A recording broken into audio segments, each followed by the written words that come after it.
All right, we are going to follow our agenda, and today we welcome everyone to our event, Use of Drones in Hurricane Response, Getting the State Ready. I couldn't come at a better time for North Carolina as Isaiah is predicted to have some impact on us over the weekend, Sunday into Monday. So let's just hope we don't have to put anything into action that you may learn today. I am Bill Lewis. I'm the coordinator of the Unmanned Aerial Systems at Pickett Community College, and I will be your technical host today, trying my best behind the scenes, keeping our event going for the next 4 hours, along with our Let's Talk Drone series, which will begin immediately after our hurricane response event. I'd like to begin by thanking our sponsors, in which shortly you will see each of them in a bit more detail to start off our activities. But first, Skydio Inc., who is our technical sponsor. If you were not aware, one of our initiatives for today's event was to assist a public agency or two with building a drone program. We received multiple applications from agencies across the state, and Skydio wanted to assist in this manner, and they have done so by providing a Skydio 2 with a Pro Kit valued at almost $2,500. With our other sponsors' support, the AUVSI North Carolina chapter will also be donating a Skydio 2 standard kit. Our winners will be announced during our opening remarks by our North Carolina president, along with Skydio's keynote session, which will begin at 3 p.m. We have our primary sponsors of Precision Hawk, Drone Sense, and Census Technologies for their generous support as our primary sponsors. Our national sponsors of True Weather, Bird One, Ideal Blasting, 910 Drones, and Sky Browse. And we have many North Carolina local sponsors who have contributed to today's event that we will be highlighting each of them during our Let's Talk Drone series over the next coming episodes. They include AirVision, Spatial GIS, Dronescape, Michael Best and Friedish LLP, and Aerovat. I hope you will take the time to acknowledge their contributions to today's event by considering the support that they may be able to provide you for your own drone programs by following their advancements and considering if they may provide what you may need. Just a few organizational and technical comments. If you are not a member of AUVSI North Carolina, please consider joining. We are excited to see members and non-members alike here today, but in the future, we will be having member-only events, which may increase your opportunities for winning some prizes. Reach out to one of our executive members if you need information, but you can find us on Facebook, LinkedIn, and the web by searching AUVSI-NC to make contact. We will not be taking questions and answers during the main event today, but we ask that you stay for the Let's Talk Drone segment, which is our monthly casual Q&A session where many of our panelists will still be joining us to answer some of your questions for today. We have a lot of information to get out to you, and we think that this will be the most effective and efficient way to do so. If you have a question and are unable to stay for Let's Talk Drones, please send it to email to our ncauvsi@gmail.com. We'll get that posted in chat, and we will forward that question to one of our panelists who we think will best provide your answer. If at any time you need to leave the event, you may rejoin using the same link sent to you during the registration. It is also the same for our Let's Talk Drones event. So please feel free to join and stick with us the rest of the day. So without further ado, we will have a word from our sponsors in terms of some video presentations to get us started. And Nicole, over to you for that. All right. Appreciate everyone's taking the time to watch. Unfortunately, we had a little bit of a technical issue trying to get everyone into the webinar, and I think we've got that sorted out. So our apologies for those of you who are trying to attend on time, but were unable to join due to our cap that was inadvertently implemented. But we've got that worked out, so we hope that you will take the opportunity to watch our video. We will be taking the whole recording to our YouTube channel, so if you missed any of our sponsors' spotlights, please take the opportunity to view that. Or if you just want to review what one of them presented, you'll be able to do that also. Our last national sponsor, True Weather, asked us to provide with you a white paper as to what they're able to do with emergency operations. We're going to post that quickly in chat, and it will also be included with our email with the information as to where to go with our videos and our recordings.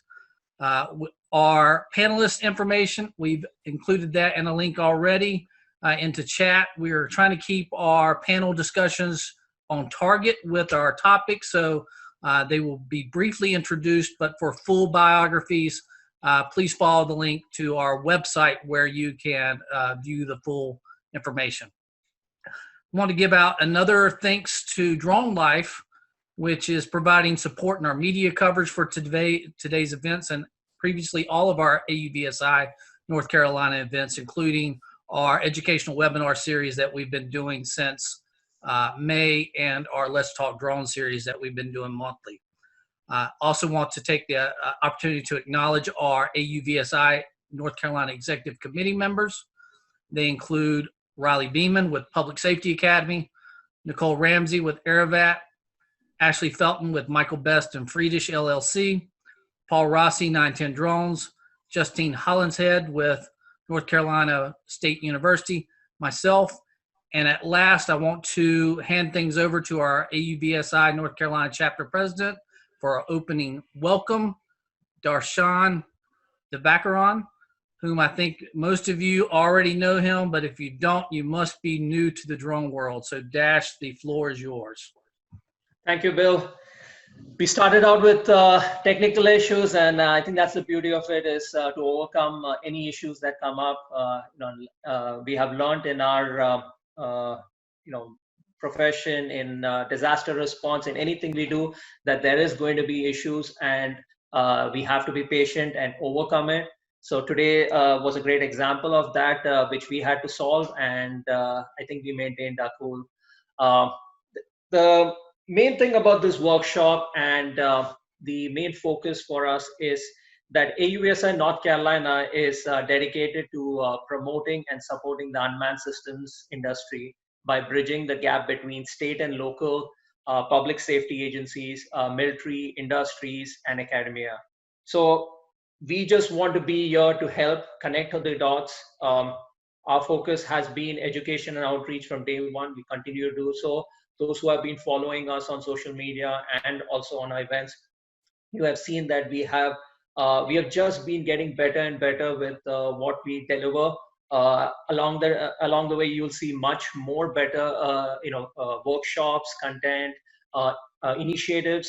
We are excited about today's event because it couldn't be at a better time. We are encountering a tropical storm. Hope we don't have to deal with it. We already have a pandemic that we have to deal, and we don't want anything more. We hope people stay safe, but what reality is that we have to be prepared from both sides. As a agency that or an industry that is utilizing the technology during during the hurricane response, to individuals who are flying for hobby or not even flying, but just want to ensure they're safe. We have to make sure both sides understand what the advantage of this technology is, and what these agencies, in these upcoming panels that today that we're going to be seeing, what these agencies are doing, how you can be a part of some of the initiatives, and how you can be confident that they are dealing with the issues with the right technology. We started off today seeing some of the technology and software demos. You can see that the industry has matured. We no longer have just few products out there. We have a variety to choose from. It's important to test before you decide which technology or software fits your agency. Each agency is different. Reach out to agencies that are using the technology, get your review, get the opinion directly from the users. We have provided the sheet which Bill mentioned that has bios of all the speakers and the keynote speakers, but we also have added the links to the LinkedIn social media links to the companies that you just saw LinkedIn links to all the panelists that you're going to be seeing. We are trying to keep the discussions on who the background of each person pretty short, because we are all connected now. So take the time out, go to LinkedIn. If you don't have a LinkedIn account, you need to create a LinkedIn account. This is not a paid sponsorship or anything like that. Just saying that we all need to be connected. Connect on the social media sites. Connect with each of the individuals that you see today, and ask questions. It's very important. Myself, I have had I've been fortunate to be a part of North Carolina. From 2014, I've been a part of North Carolina, but I've also been part of disaster response. In my past role with NCDOT, I have been able to lead the flight operations and safety along with Basil Yap, who's the program manager. We have encountered Hurricane Florence, Dorian. We have done a great response. We have an excellent team of agencies that are public and private sector. So we have worked closely in this, so we know what is needed. Most of these agencies have all worked together. There are some new agencies and new people who are taking up new roles. So you're going to see some new faces, some people you already met. The important thing is have questions, but we are going to switch the questions at 4 p.m. With Let's Talk Drones. So stay back. Same link. It's the same link to be at 4 p.m. So even if you leave, you can come back at 4 p.m. We're going to answer these questions within the 2-hour time period. Just remember one thing is that there are two sides to this. One is the folks who are actually doing these operations. Let them do their operations safely, to not interfere with their operations. It's an important thing that we have to make sure as a drone operator or as an individual that we don't interfere with their operations. So today when you hear them out, they're going to be telling you about some of the experiences, some of the best practices, some of the lessons learned. So there's a lot of good information, and we have spread it around with federal, state, academia, industry, local, national. We have spread it. So you're going to get every information that is out there that is necessary, not just for, this is not just for North Carolina, but for other states also. Information is same. You're going to be dealing with hurricanes, and you need to be prepared. So without wasting any time on this, I would also like to mention about our Skydio giveaway with our partner Skydio. One of the, I would say one of the best initiatives so far that we have been able to pull through. We thank Skydio to understand our vision and support us. Part of this, those who don't know about the Skydio giveaway, until yesterday, there was a chance if you're a North Carolina public safety agency, you could apply for a free Skydio. We are giving out two Skydios, two free Skydios to two agencies. Out of 22 applications, we have selected two. There's a lot of criteria we had to meet in order to select this. Finally, we got it selected. I will be announcing one winner, and later today at 3 p.m., Skydio will be announcing the second winner. So these agencies, if you're on the call, stay back at 4 p.m. We would like to talk to you and know about your agency. But I would like to announce the first winner is Columbus Fire and Rescue from Polk County. They are the first agency to win the Skydio giveaway. We will be reaching out to them, providing them with all the formalities and everything, but also providing them help with the drone program. AUVSI North Carolina, remember we also are a non-profit. We are here to help out. The principle that we want to continue keeping is that we would want to make everything free. That is what our principle is. We are trying our best. The sponsorship money that the industry has contributed is going towards these good, good initiatives, and that is what we are trying to do: is raising funds to help agencies that need technology and software. So when we do these events, we will keep adding sponsorship opportunities. If it's 100, 250, 500, whatever it is you want to contribute, please contribute. Your money is going to go in to help these agencies. So Again, the winner for this first agency to win is Columbus Fire and Rescue from Polk County. So stay tuned when we announce the next winner at 3 p.m. But without wasting any other time, I would like to hand off to the panels. And I'll hand it over to Ashley Felton, who's our advocacy coordinator. Ashley, to you. Thank you. Hello and thank you. Welcome to the first panel of the day, Federal and State Perspectives in Hurricane Response. With us today, we have Michael O'Shea, who's the Program Manager for the FAA UAS Integration Office's Safety and Integration Division. We also have Travis Potter, who's an IT Project Manager for Region 4 of Fema.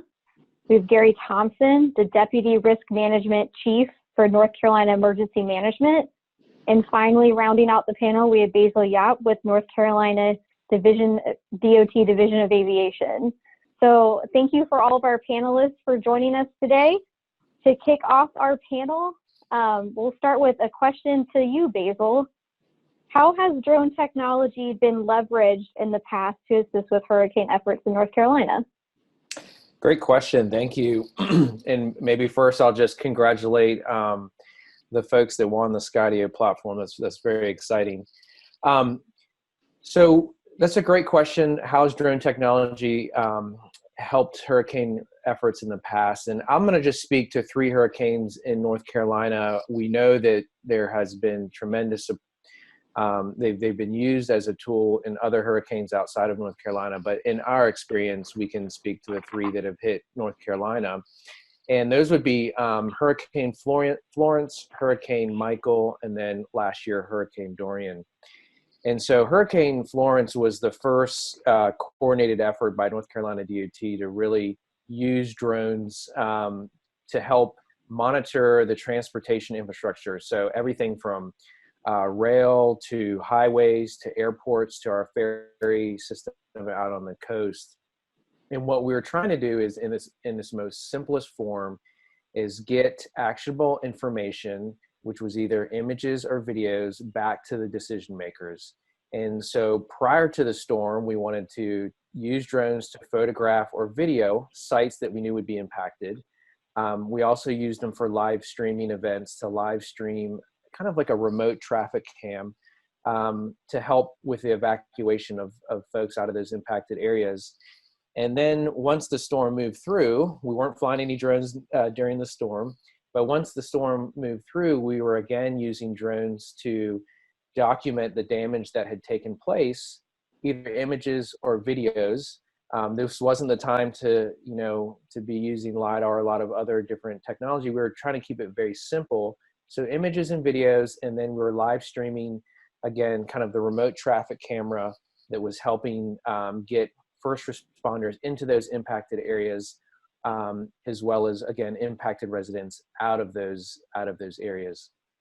So we found they're very useful in documenting the damage for the responders, whether that was North Carolina DOT, maybe it was the dam safety group that looks at our dams and monitors them. Is it going to breach? Is it not?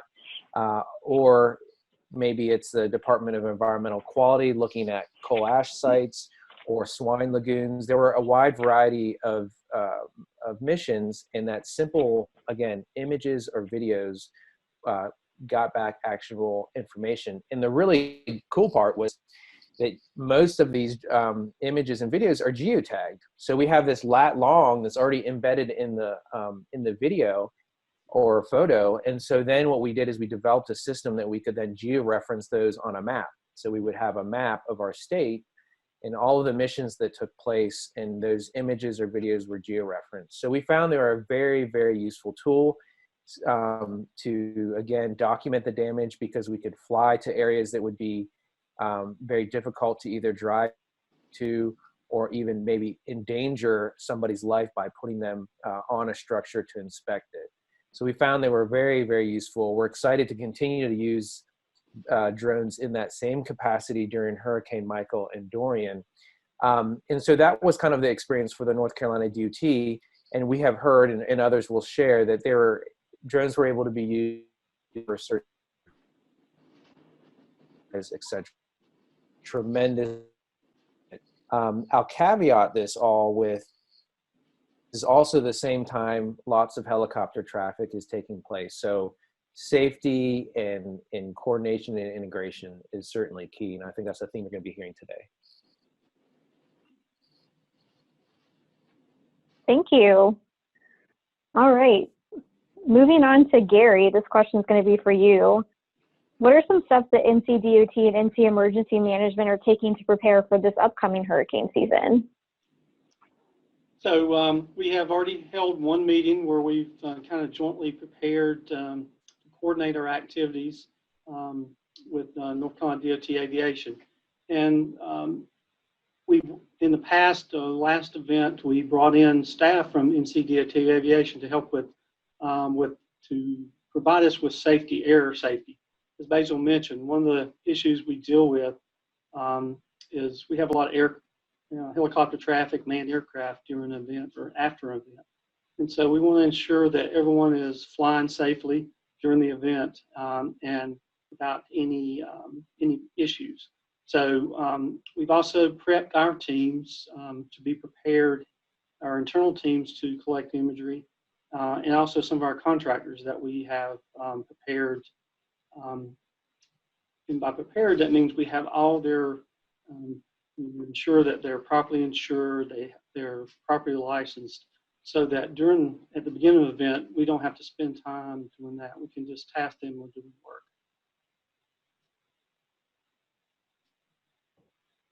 All right, great. Maybe between Basil and Gary, can you guys elaborate a little bit more on what other state agencies and specifically are involved in hurricane response and the use of drones in that response effort? So Basil already mentioned dam safety at DEQ. We also work with the North Carolina Geological Survey, especially if there is impacted in the mountains or areas where we may have landslides. We work with them. We work with the Department of Agriculture. Just about any state agency that's involved in the event may have some application where imagery is needed. And imagery is a key element, especially after an event where it may not be safe to get to the site, and we can use that imagery to determine what resources are needed to help with recovery efforts.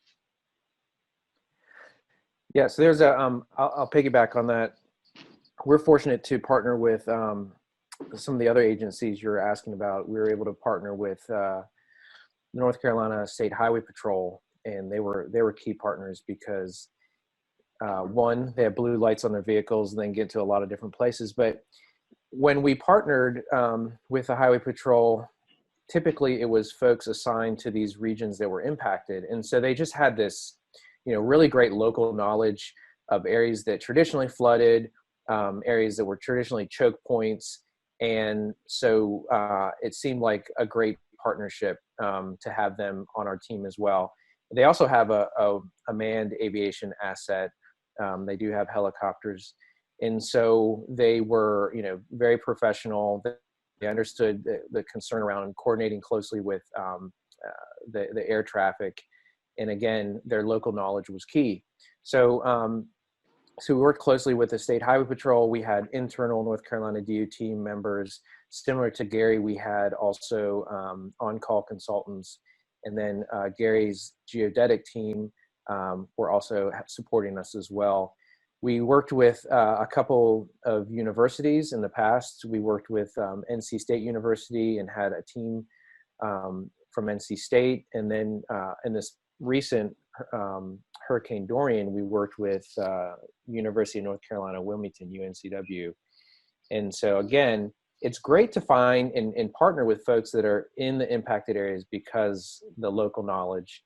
And if we think about the command structure for these events, the local incident commander is really helping at a county level and local level, and integrating those folks in is key to the effort as well.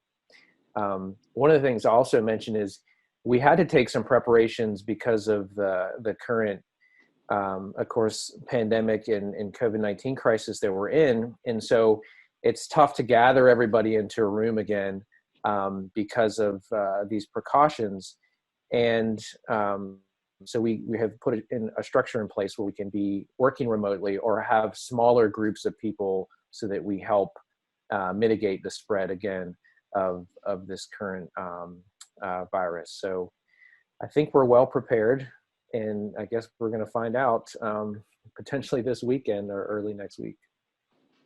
And Nicole, one of our key partners, FEMA, and Travis is on the panel, and he'll provide more information. But we coordinate and work during the event, before and during the event, work with FEMA to coordinate any remote sensing collection during the event. Gary, that's a great segue. Travis, I'm going to point this next one at you. You mentioned to me that there were some recent changes in preliminary damage assessment processes for FEMA. Can you elaborate on what those changes are and how they've impacted drone operations in FEMA Region 4?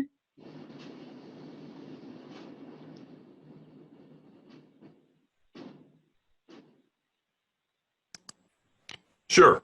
I'll talk about that. I have a slide, as a matter of fact, that may be helpful here. Just this year, can you guys hear me okay? Okay, yep, we hear you. Great. Just this year, the preliminary damage assessment guide was changed, and there's a new inclusion that's going to be helpful to all of us. Now, desktop assessments are possible. In the past, that was not really an option, but now that we're in a COVID environment, we can begin doing desktop damage assessments. So it's going to make it even more important that we coordinate all of our efforts from the city, county, and state level up to FEMA as we build out our collection plans. As Gary mentioned earlier, we do have a daily call where we build our collection plans for that day. As you know, there is no FEMA drone force.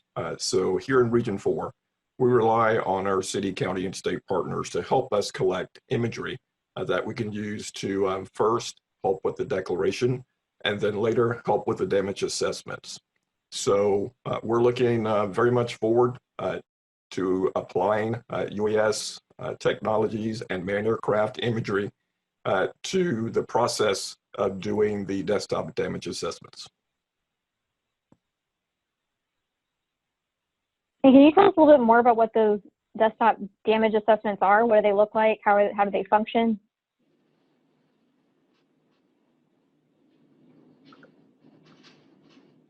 Sure. Typically, we would do windshield tours where we'd have a state person and a FEMA person get in a car, drive around, and have a look at the damages and make assessments. Now, we're able to take imagery, whether it be collected by UAS or collected by manned aircraft or satellites. We can put that on the screen, and we can do change detection, maybe apply some artificial intelligence, and make an assessment with all parties sitting there viewing the same information on the same screen or similar screens without exposing employees or volunteers to a COVID environment. Got it.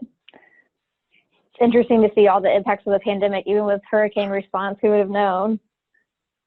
All right, talking more about hurricane response at a federal level, Mike, you mentioned that there's often temporary flight restrictions that happen during hurricanes and then their aftermath.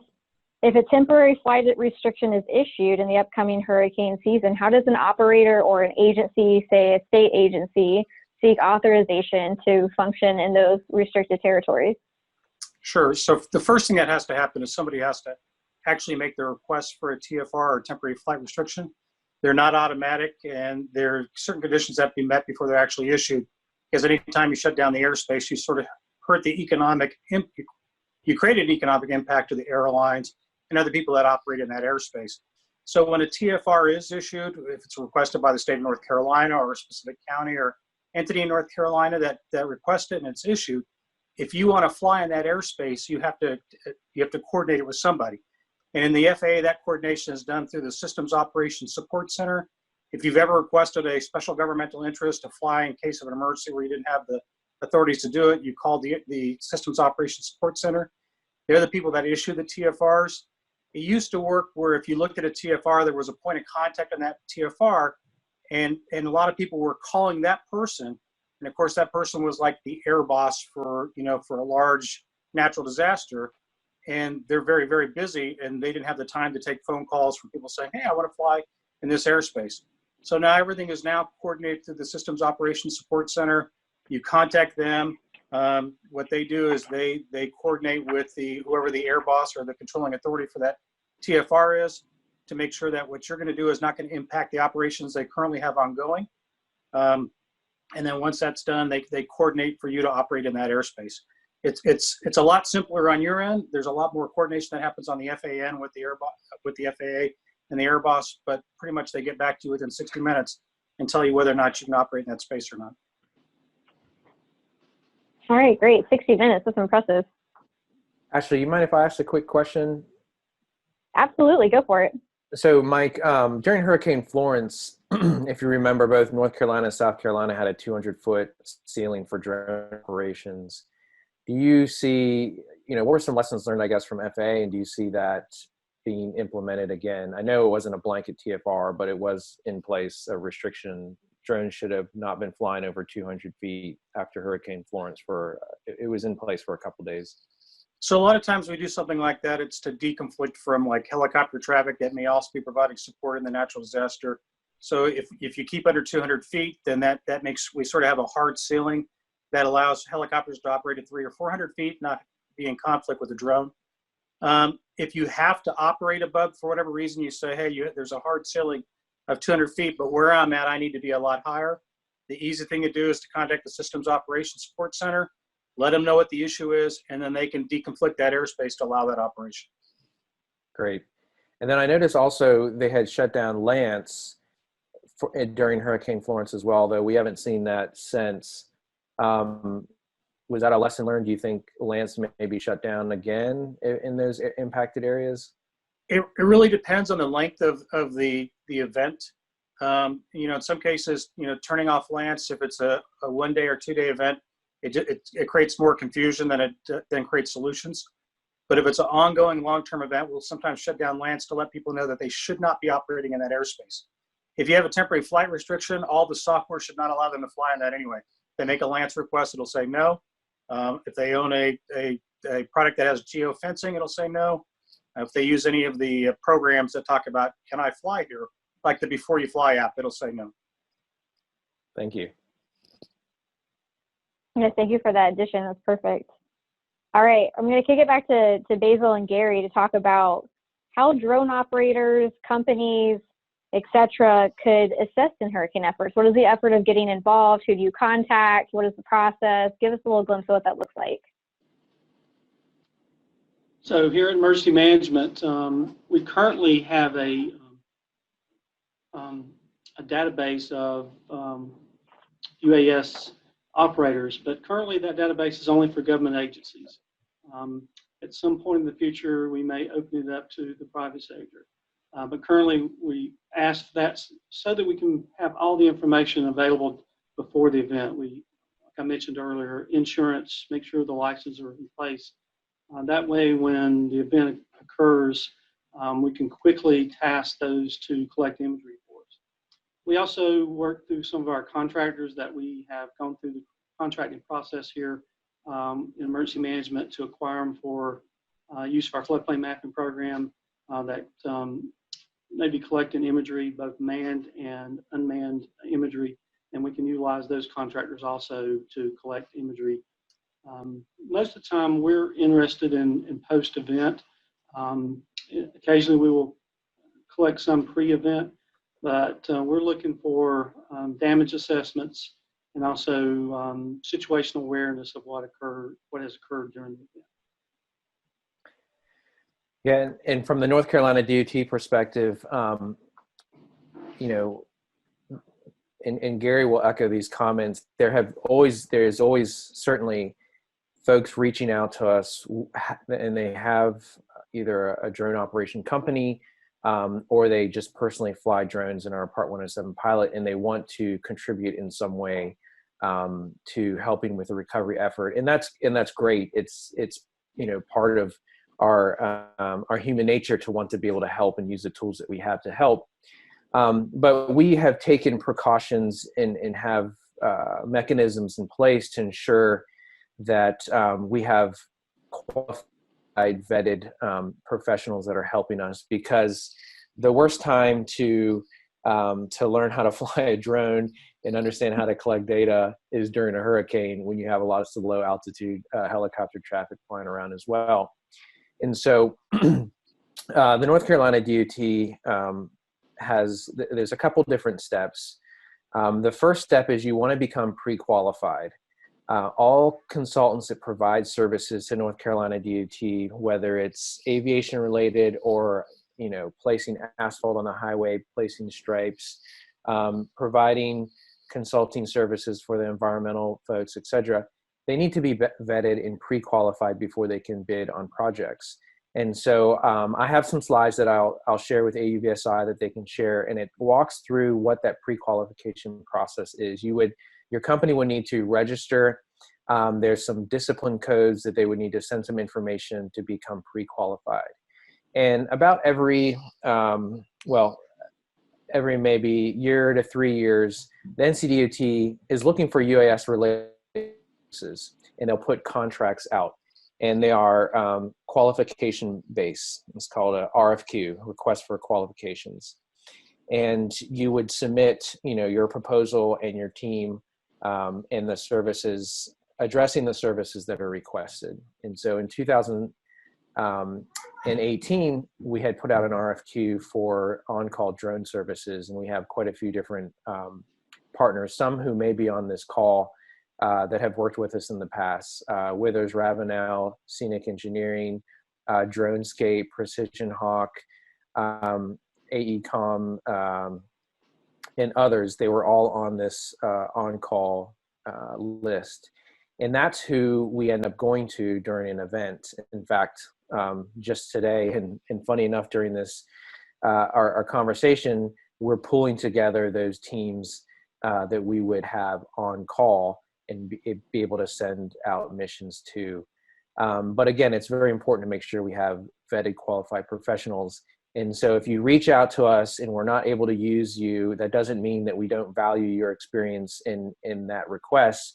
Unfortunately, we just have a process in place, and we hope to expand and open that up. And again, that's just North Carolina DOT. And at the local level, we encourage you to reach out to those folks as well, and I'm sure they have a similar process. But again, we just want to make sure that we have the best qualified folks operating during a hurricane response. And when you say vetted and best qualified, are there, other than a Part 107, is there any other qualifications that DOT or emergency management is specifically looking for, be it tech qualifications in the drone itself or piloting experience, anything like that specifically? Yeah, great. I'll answer quickly and then turn it over to Gary. North Carolina, when you become pre-qualified, you will need to illustrate that you have not had a violation with the FAA in the past 3 years. There's a certain threshold of amount of hours that you have to have that you can validate that you've flown your drones for X amount of hours.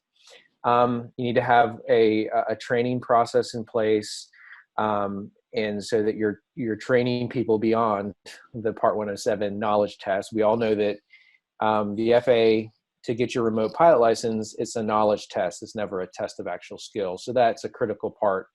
And then we also want to see a variety of different platforms that are available for us to potentially use in the future. As I mentioned earlier, it was very simple operations that we're conducting: video, photo, live streaming. But in the future, we'd be looking for things like tethered units, longer distance, the ability to deliver packages, etc. So at this point, we would look to some of our partners. So we'd have a pool of folks to obviously pick from, and we want to see some hurricane response experience or similar type of experience, whether it's wildfire or another natural disaster, or has supported a public safety agency in some capacity.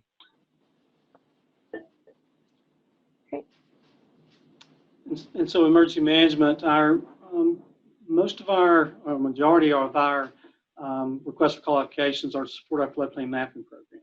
So we're looking for engineering and surveying firms to provide, in some cases, imagery, both manned and unmanned, to support that floodplain mapping program. So, so at the current time, our RFQs are mainly dealing with those applications. At some point in the future, we may have proposals out there just for unmanned aircraft. But currently now, it's all part of our floodplain mapping program as far as our RFQs.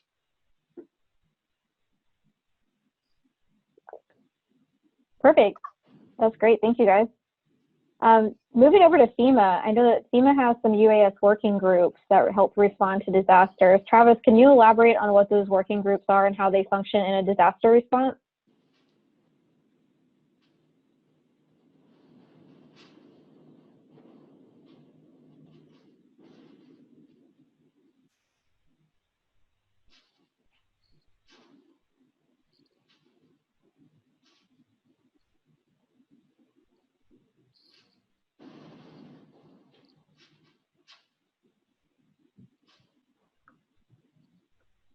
Travis, can you hear us? Yes, I'm unmuted now, so thank you. All right, I would agree that this webinar is important since we have a storm knocking at our door right now. During blue skies, what we attempt to do here in Region 4 is establish working groups in our member states. And I'll speak a little bit about that. So we're the first region in FEMA to actually establish UAS working groups with the help of our emergency management partners in the respective states. There in North Carolina, you guys are actually one of the first working groups that stood up. Currently, there's a public safety working group, and I know we're working on establishing a private sector working group. The purpose of these working groups is to bring everyone together, start talking about how we can deploy together, explain incident command, talk a little bit about the standards that are going to be necessary for the capture of that imagery or video, and then explain how that imagery makes its way up to the emergency management folk there in the state, and then on to FEMA as we build our collective collection plans. So far, we have working groups in 6 of our member states. We're about to kick off another, and I think it's Tennessee. And some of our states have gone as far as to start holding exercises. The pictures you see there are from Alabama and Georgia.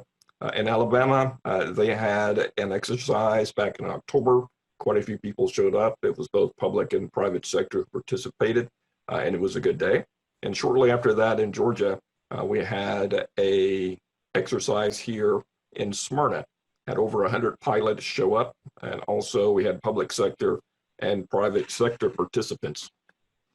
Our friends over in Alabama went as far as to establish jerseys and have a trophy, and have been working with Gary to establish an exercise there in North Carolina. Unfortunately, COVID sort of slowed us down, but we're hoping to pursue that again once things are safe to do so. And we'll do the same thing we've done in the other states for you guys. And at the end of the year, once you guys have had your exercise, we're hoping to have a drone bowl. And here's why that's important. As we gather this imagery and everyone understands the importance of how to capture it and pass it along so that decision makers can make their decisions, we can begin to produce products like the one you see here. This was produced by the National Guard Bureau UPAD. You'll notice there you have 3 photographs. The larger photograph was taken by manned aircraft, the Civil Air Patrol. The 2 smaller pictures were taken by the Department of Transportation. So in coordination with Gary and North Carolina Emergency Management and Basil and Darshan, the Department of Transportation, we were able to produce this product and pass it along to our dam safety folk so they could make an assessment in regards to the condition of that dam. Because of that collaboration, we took a process that typically took about a week and a half down to a couple of days. So it really improved our processes. But that only happens if we have coordination at the city, county, and state level, and everyone understands the importance of capturing that imagery and what the end result of those captures will be. Fantastic. That's great. I look forward to seeing the North Carolina working group come to fruition post-COVID. Now, Mike, we've talked a lot about the importance of having independent contractors and consultants on hand for these state agencies. In your opinion, and from the FAA's perspective, what considerations should go into hiring a company or an individual to help with hurricane response efforts? So sure. So it was probably, 4 or 5 years ago that Houston had their major flooding. And I was still at the Department of Justice at that time, and we were getting calls from chiefs of police saying, hey, we got major flooding in our town, and somebody is showing up with a drone and they want to fly on our behalf. Should we hire them? And some of the things that the state of North Carolina has already done that I think is pretty impressive is they talk about basically credentialing these folks prior to them arriving at a scene, so you kind of know what you're getting. And at that point, they didn't. Their people were stopping at Best Buy on their way to the natural disaster, buying a drone and then saying they're going to fly for them. So we really recommend that, whether you're a state organization, federal organization, or a local organization, that you basically do some due diligence and figure out if you're hiring somebody, what are their qualifications? Not just that they passed a Part 107, like Basil said, but they also have some general knowledge on how to operate that drone and do the procedures you need to have them do. The other issue that people need to realize is you're on the hook for that operation depending on how that operation is conducted. If you hire somebody, if you're flying under a public aircraft operation under Part 91 and you have a COA or certificate of authorization, you need to know that if you're a state or local entity and you hire that person, they're flying under your COA and they're your responsibility. They're essentially an agent of whatever agency you work for, and you're the responsible party. So if you hire somebody off the street who's never flown a drone before and they float into a bus full of nuns carrying kindergartners on their laps and they drive off into a nuclear power plant and really bad things happen, you're on the hook for that. So that it's really important to know. The other thing you need to realize is if you hire somebody, if you're operating as a public aircraft operation under Part 91, and you hire somebody to work for you and you're a state and local agency, by federal law, they are required to have a 90-day exclusive lease for that operation. In other words, if Acme Drone Company shows up and they want to fly for you, they have to fly for you for 90 days, or they're leased to you exclusively for 90 days. They can't go off and do other operations. If the natural disaster is a 3-day event, then they're on the hook to you for another 2 months and 27 days. So it's important that you realize that before you hire somebody under a Part 91 public aircraft COA. The other thing you need to know is you cannot benefit under public aircraft COA. So if you're an agency that, in one county and the other county next to you says, if you come fly for us, we'll pay you to fly for us. You can't accept any kind of money under public aircraft operations. It has to all be done for free. So that's important to realize too. If you're operating under 107, which is the other type of operation, a lot of those things don't factor, but you don't get a lot of the permissions you get automatically when you operate under public aircraft operations. So those are some of the things you need to factor in before you hire somebody off the street to work for you. And I really like what the state of North Carolina is doing, and it's something I've sort of recommended to associations and other people that, hey, it's really important that we do some type of credentialing, that, somebody is a level 1 operator, a level 2 operator, level 3 operator. So when they show up, what the standard or level of competency is in order to operate that drone. I know, I came from public safety, and I know on tactical teams, we did the same kind of thing. If you call another agency that had a tactical team, what level they were trained to. And I think we need sort of the same thing for unmanned aircraft systems as well. Great. Just kind of stick on topic with both Mike and Travis. Can you explain to the audience what resources are available at the federal level to help agencies and/or the individuals helping the agencies respond to hurricanes? From the federal perspective, I would echo what you've heard earlier in regards to assistance. So if you want to help a state, you may want to reach out to the emergency management folk first. We have a lot of calls that coming to FEMA, people wanting to help, saying they have manned aircraft, they have UAS, and they'd like to assist. We push most of those calls back to the states because they're closer to the ground.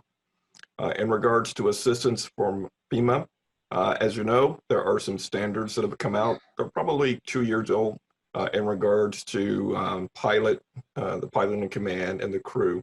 We're working on establishing better standards so everyone understands what's required, and so that if a resource is EMAC'd from one state to another state, you know what you're ordering up, you know their qualifications, and you know the equipment that they have to help you out. So we're currently working on establishing those standards, and within the region, we're also working on imagery collection standards. We've worked with Gary on that in regards to how to capture proper imagery for, say, a dam or a bridge or a road.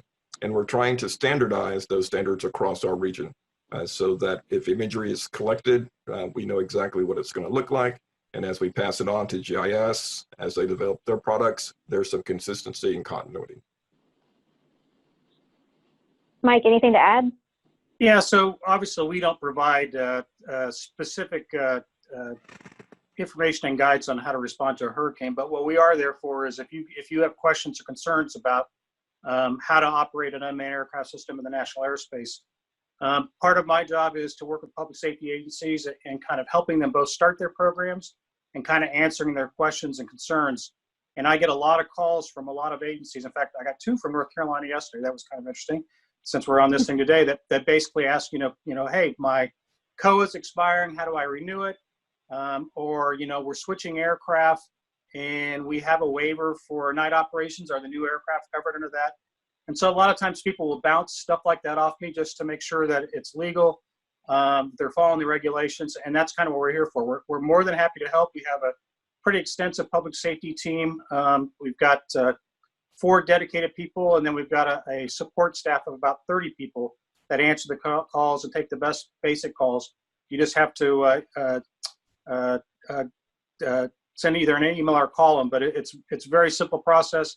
And if you have a public safety question, tell them you have a public safety question, and then they refer it on to the public safety team, and then we're happy to work with you and answer your questions. And as you get to know me, and hopefully you'll get my email address out of this, if you have a question or concern, just email me. I'm pretty available to answer questions and work with you on your issues.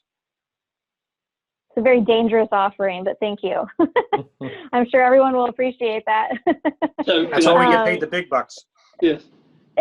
Exactly. We are going to get paid the big bucks, right? So can I follow up with just, Gary, I just want to follow up ahead. with Travis. So as Travis mentioned, both of us mentioned, we have the daily call. In the past events, one of the things we've done is Travis has set up a call with the private sector. So for companies that are coming to North Carolina that may not be fully aware of our laws and rules here in North Carolina, Travis set up a call so we can inform them of the permitting process and what they need to do to be able to fly legally here in North Carolina. So I think that was very important to help people that were coming from out of state here in North Carolina. And we'll work with Travis in the future. If we have another big event, we'll do the same thing to keep the private sector informed. Great. Ashley, could I ask a quick question to our federal partners? Absolutely, go for it. One of the questions that often come up is grants and funding available.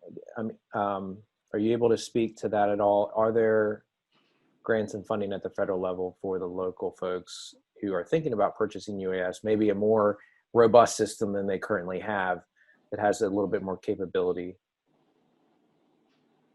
So that's a tricky question. As you know, there have been some changes here in the United States in regards to platforms and which ones are accepted. So currently, I'm not familiar that there is a white list of acceptable equipment that you can currently receive a grant for. So until that white list is developed, I think there's going to be slim pickings in regards to receiving grant dollars to purchase platforms and equipment. Thank you. So I can tell you the FAA does not put out grants for people to purchase drones, but I came from the Department of Justice, so I keep in touch with them all the time because I came from the Office of Justice Programs that puts out about $2.5 billion in support to federal, state, and local law enforcement. And they just had the COVID-19 relief fund that they established. I can't remember, it was $280 million. As part of that, you could actually request a unmanned aircraft system. The issue with that is because they're a little nervous because it's a new technology they hadn't really funded before, and so they had a lot of questions. And so we were working with them at the FAA to kind of answer their questions. And because the money was for operations, it wasn't to get a drone to learn how to operate. It was, I know how to operate a drone, but I need the equipment to actually conduct COVID-19 response. So we work with them to make sure the right people got those types of awards. The other issue that came up is the same thing that Travis mentioned is there's some pending legislation talking about, buy American drones, or what drones would be that federal government should allow funding for. And if, I don't know if you know how it works, but if the federal government makes a decision that, they're only going to buy, a white list of drones, as Travis mentioned, then that means that includes funding. So the grant money. So that grant money would be tied to that too. And you'd be required, if you used any of that grant money, to buy those types of drones on that list. So that hasn't been finalized yet. And I know there's, a lot of talk, and I've seen stuff in the paper about this is going to happen, and people ask us questions all the time, but nothing has happened as far as I know yet. And as far as the FAA is concerned, all we're really concerned about is whatever drone you fly, it's safe to operate in the national airspace. Great, thank you. Yeah, and just a shameless plug for all of you. North Carolina AUVSI is a nonprofit. I'm happy to help with education, communication, ensuring credentials, anything that your agencies may need to help support these efforts. So shameless plug there, keep us in mind. You'll be publicly shamed if you don't, because obviously we proposed it on this forum in front of hundreds of people. No pressure. All right, we've got about 2-3 more minutes here. Basil and Gary, are there any resources at the state level that you think are worth noting for agencies trying to get involved in hurricane response?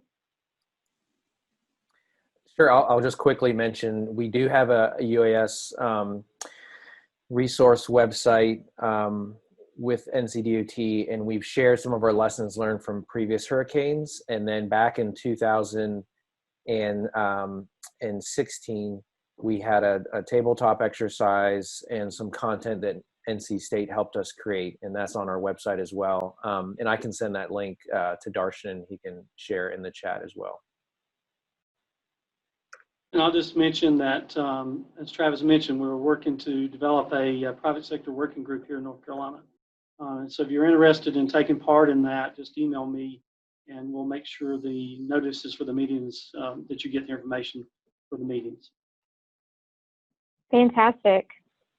And I guess in 2 minutes or less, just a quick question posed to all panelists. Where do you see the future of drones in hurricane response and disaster response efforts, just in general?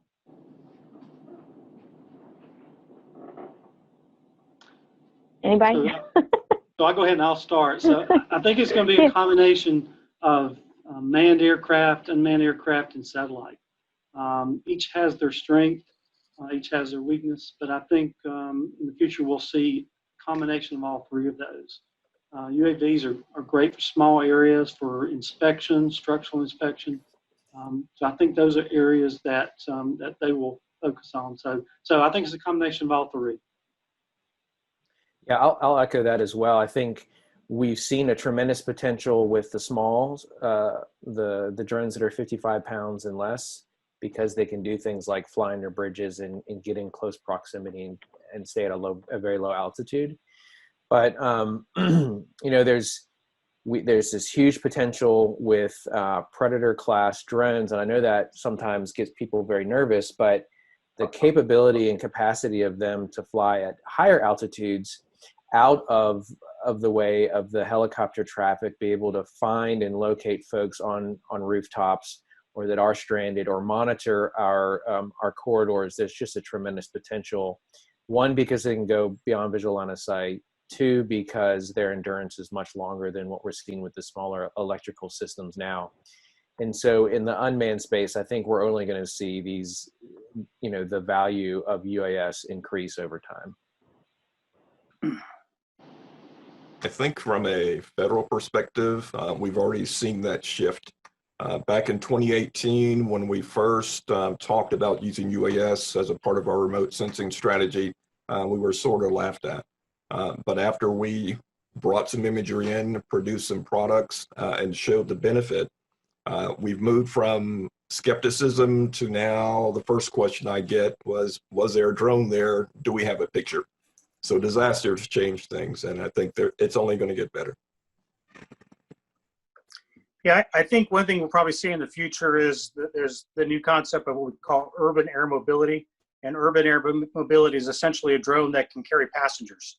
And, you know, we're seeing people like Uber and stuff who want to do, you know, transport you to and from the grocery store or whatever. But I think in disaster response, it'll have the ability to basically come in and be able to put patients that are injured in a natural disaster, to bring construction equipment that's not easily accessible by the road without endangering people that might actually be on the aircraft. There's a lot of things you can do. And I think Basil mentioned operating sort of a larger drone to cover larger areas. And we saw that during the CAL FIRE campfires.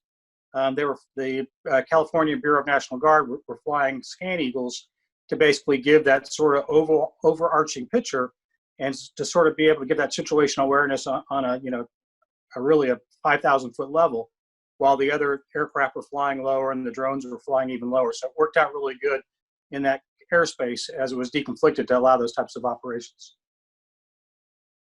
Fantastic. Well, thank you so much to our panel today.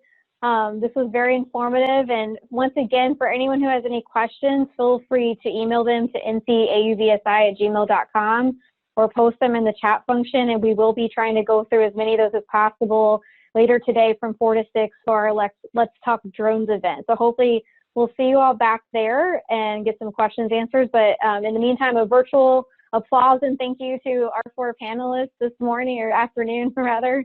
And thank you all so much for your time and efforts and contributing to this event. We appreciate it. Thanks. Thank you. Thanks. All right.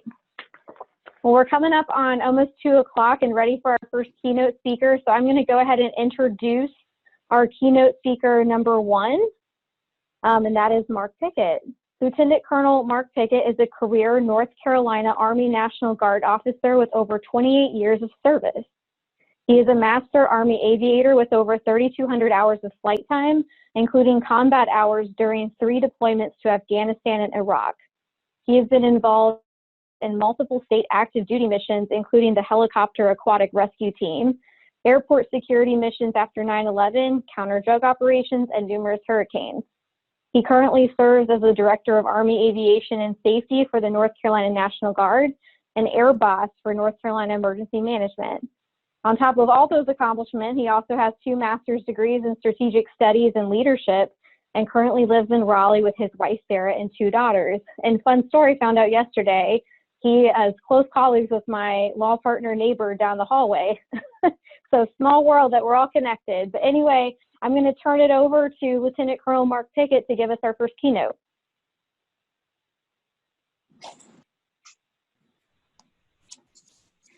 All right, hopefully everybody can hear me. Can you hear me out there? All right, I'm assuming everybody can hear me and see me. First off, I want to thank everybody that's online listening today, and hopefully not too technically challenged here, and listen to some of the panel there that was just on from the federal and state perspective. So I think that was good to hear some of that, and they actually took some of the things I could probably talk about, so I won't bore you talking through all that same stuff. And obviously we're busy right now getting ready to help out hopefully the state with any hurricane response that might be going on. So with that, I'll go ahead and get started. Like I said, I want to thank the Association of Unmanned Vehicle Systems International, specifically Darshan, for giving the opportunity to speak today. Also, thanks to Bill Lewis for the technical support and helping with the Zoom call here. We don't typically mess with this, so they had to school me up again. I'll apologize up front if I use acronyms. That's a military thing, I guess, is using a lot of acronyms, and I'll focus mostly on my military and manned aviation background, since that's what I'm most familiar with, but hopefully give you some perspective on what we do here in the state, and also what we do in the CERT. So let me talk a little bit about the air CERT, since that's what I'm primarily responsible for hurricane support. like they said, I'm the state Army aviation officer full-time. So I handle all the military aviation that we have in the state here for the North Carolina National Guard. But then I kind of switch and put my other hat on when whenever there's a state emergency and a director of emergency management asks for the air cert to be stood up. So then I become the air boss, and the air cert is the state emergency response team, that specifically the aviation piece of that. And it's made up of numerous state and federal partners. We have Fema is in there, the FAA, NCDOT Air, the CAP, the North Carolina State Highway Patrol, North Carolina National Guard, Custom Border Patrol if we have federal assets in, Duke Energy, the Air Emergency Medical Services, and several others that do coordination that may not have an LNO in there, and the U.S. Coast Guard. Don't want to forget them. They're a big piece of it out of Elizabeth City in District 5 there. We also field the Air Cert fields a lot of phone calls and requests from other operations in the state that may be out there flying as well to get some situational awareness. So the responsibility of the cert, we field all the requests from the field, from the counties, and also from the branch managers, whether it be Eastern, Central, or Western branch, depending on what's affected. Typically, Eastern branch is one of our main customers during the hurricanes. We take those requests out of the web EOC and we push them to the best platform that we have. So we have Black Hawk UH-60 helicopters in the state. We have a medevac company, and we also have a assault company that we use for general support, but they also have hoists that we can do HART, helicopter aquatic rescue team rescues with. We actually have HART techs on board, which are our civilian partners, paramedics that are on the aircraft with us. We lower them down on a hoist, and they actually rescue the survivors, and we pull them back in. So that's something we do. General support, we can carry people, supplies, commodities, whatever needs to be anywhere in the state that is tasked out of the web EOC that may need to be done. And we've done that during one of the last storms when Ocracoke was kind of isolated because of the ferry service stopping. We initially pushed some helicopters in there along with the Coast Guard to push some key individuals in there to get the telecommunication back up, and also generators working, and also to pull some folks out that were having some medical issues. The Coast Guard did that. So those are just some examples. We do coordinate with North Carolina Emergency Management to decide the best location for those assets, depending on where the storm is or how quickly we need to get in and out of the area and how big of an area that we're servicing. We're also responsible for the airspace coordination. That's actually one of the biggest pieces that we do, and why it's so key having the FEMA and also the FAA rep in there is because depending on the severity of the storm, we need to limit the amount of civilian air traffic that's out there because of the rescues that we have going on and the high density of Coast Guard or military aircraft and some of the other drones that may be flying out there for some of the partner agencies and things like that. So that all needs to be coordinated. So obviously we don't run into each other. And that's probably one of the biggest things coming from the manned aviation side, and with the unmanned side is just, being aware that there are multiple air assets that are out there, whether it be airplanes, helicopters, the UAS that the military uses, the commercial drones that are out there, and then obviously, hobbyists that are out there doing their thing. So we all have to be aware and fly neighborly out there and be safe. And so we coordinate that airspace to make sure, because again, there's a lot of different assets, and to kind of roll them up under, we don't task them per se, but at least we have awareness of what's out there flying so that we can coordinate that. So again, we don't run into each other. We know what airfields are open. NCDOT helps out a lot with that. They assess what airfields are open that can actually provide fuel or landing areas. that we can use. So there's a lot of coordination between the state partners, federal partners, and the other stakeholders there to provide the best service we can for the citizens of North Carolina. As the air boss, I work directly for Director Sprayberry.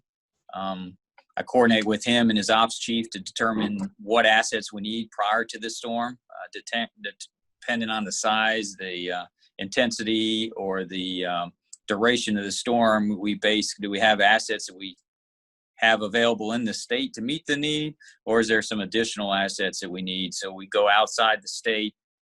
We can EMAC partners in from other states' National Guards that have helicopters. We can bring those in, or we can bring in some of the federal partners in a Title 10 status to help out if we need to, if it's large enough.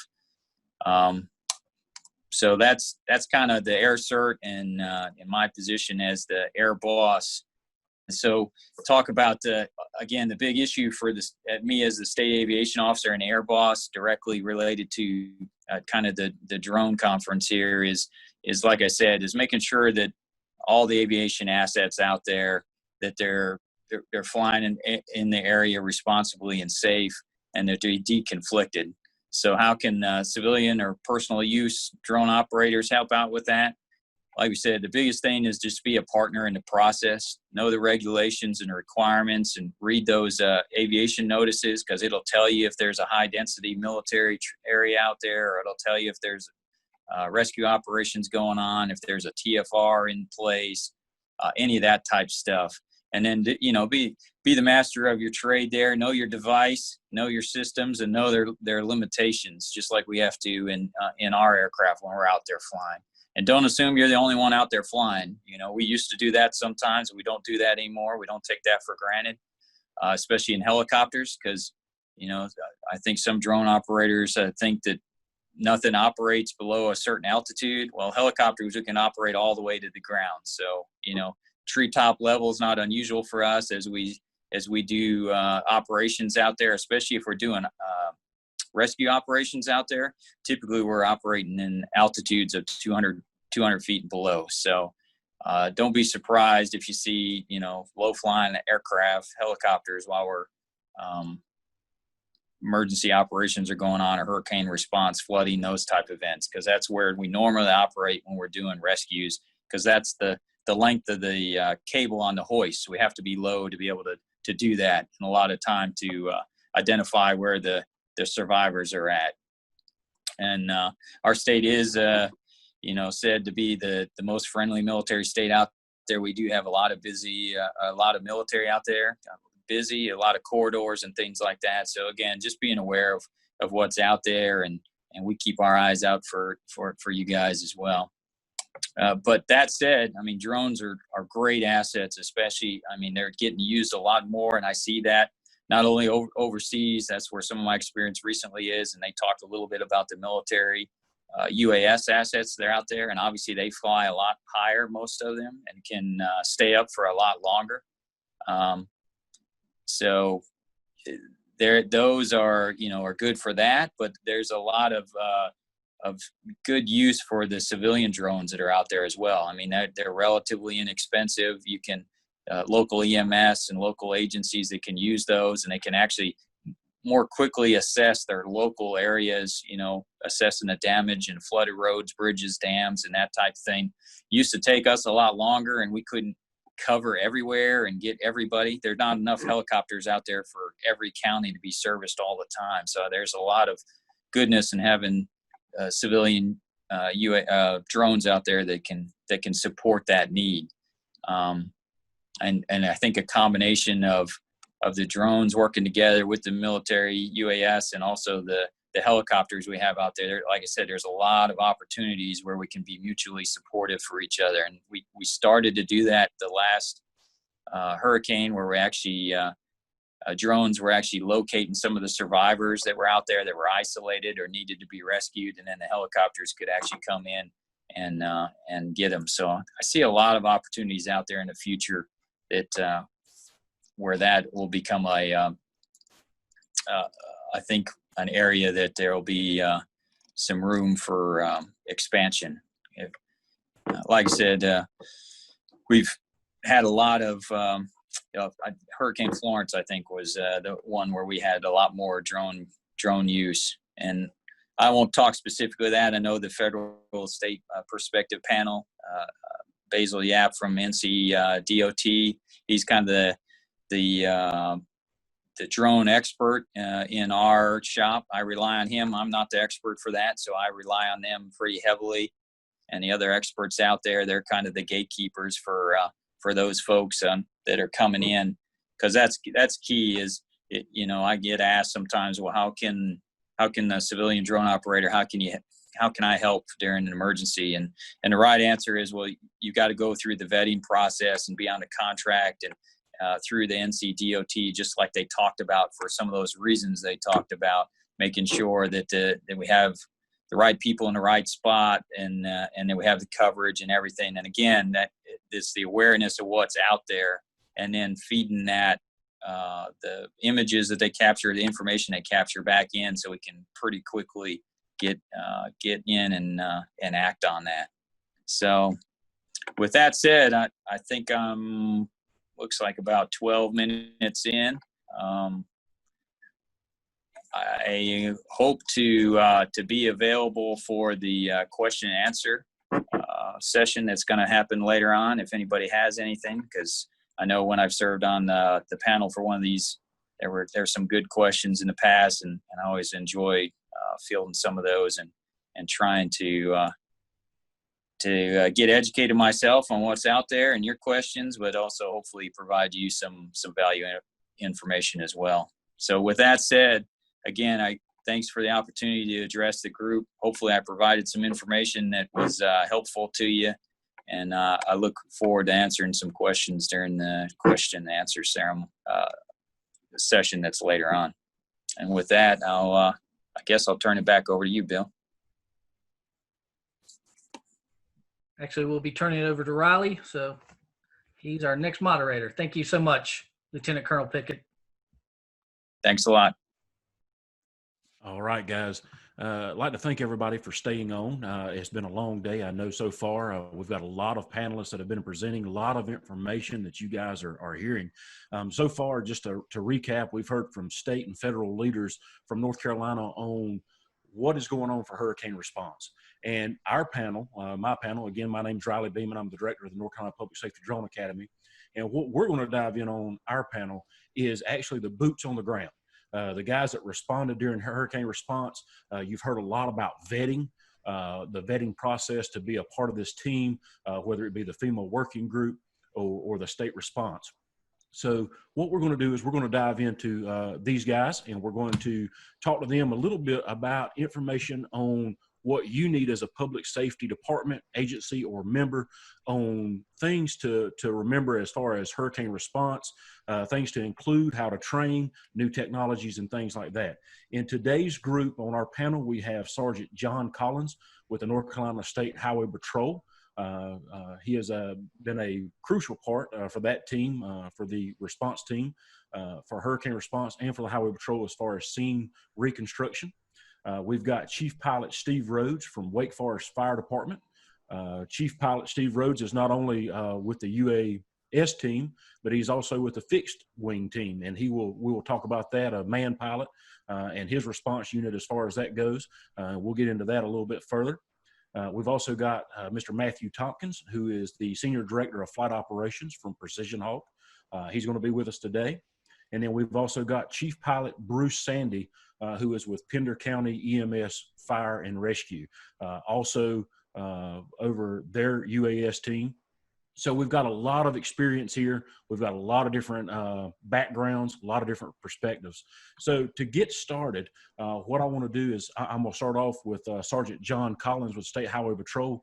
And Sergeant Collins, could you tell our viewers today a little bit about what the Highway Patrol entails as far as hurricane response, your UAS team, and kind of how all that works with Highway Patrol? Sure, Riley, appreciate it. So we got involved in drones in the spring of 2017, and it's mostly for crash reconstruction. That's primarily why we use them. But I think everybody that has a drone realizes that they're going to use it in other ways other than what they got it for. So we Hurricane Florence rolled around, and I reached out to DOT, Darshan and Basil over there, and I said, hey, we have drones. I mean, I think some of y'all have seen our video from DJI. And that's literally what I said is, we have drones, how can we help? We typically deploy troopers down range anyway, so we're already ready to go wherever the storm hits. But I felt like we could service the North Carolina a little bit better since we have this technical aspect. So I reached out that way. It got approved for us on our side, and we deployed, I think, 6 or 8 troopers for that response after Florence. We brought them all in while the storm was beating through Raleigh. As soon as the weather cleared, we were out doing missions, and it was really good response. We flew over 250 missions, just the troopers part of it, and we're a little different. So we had private partners in that operation, and they were going up to roadblocks talking to a trooper, and couldn't get by. But we would roll up to the roadblocks and be like, "Hey, Jimmy, how you doing?" And he would motion us on through. So it was kind of like an added bonus where we could go where we needed to go.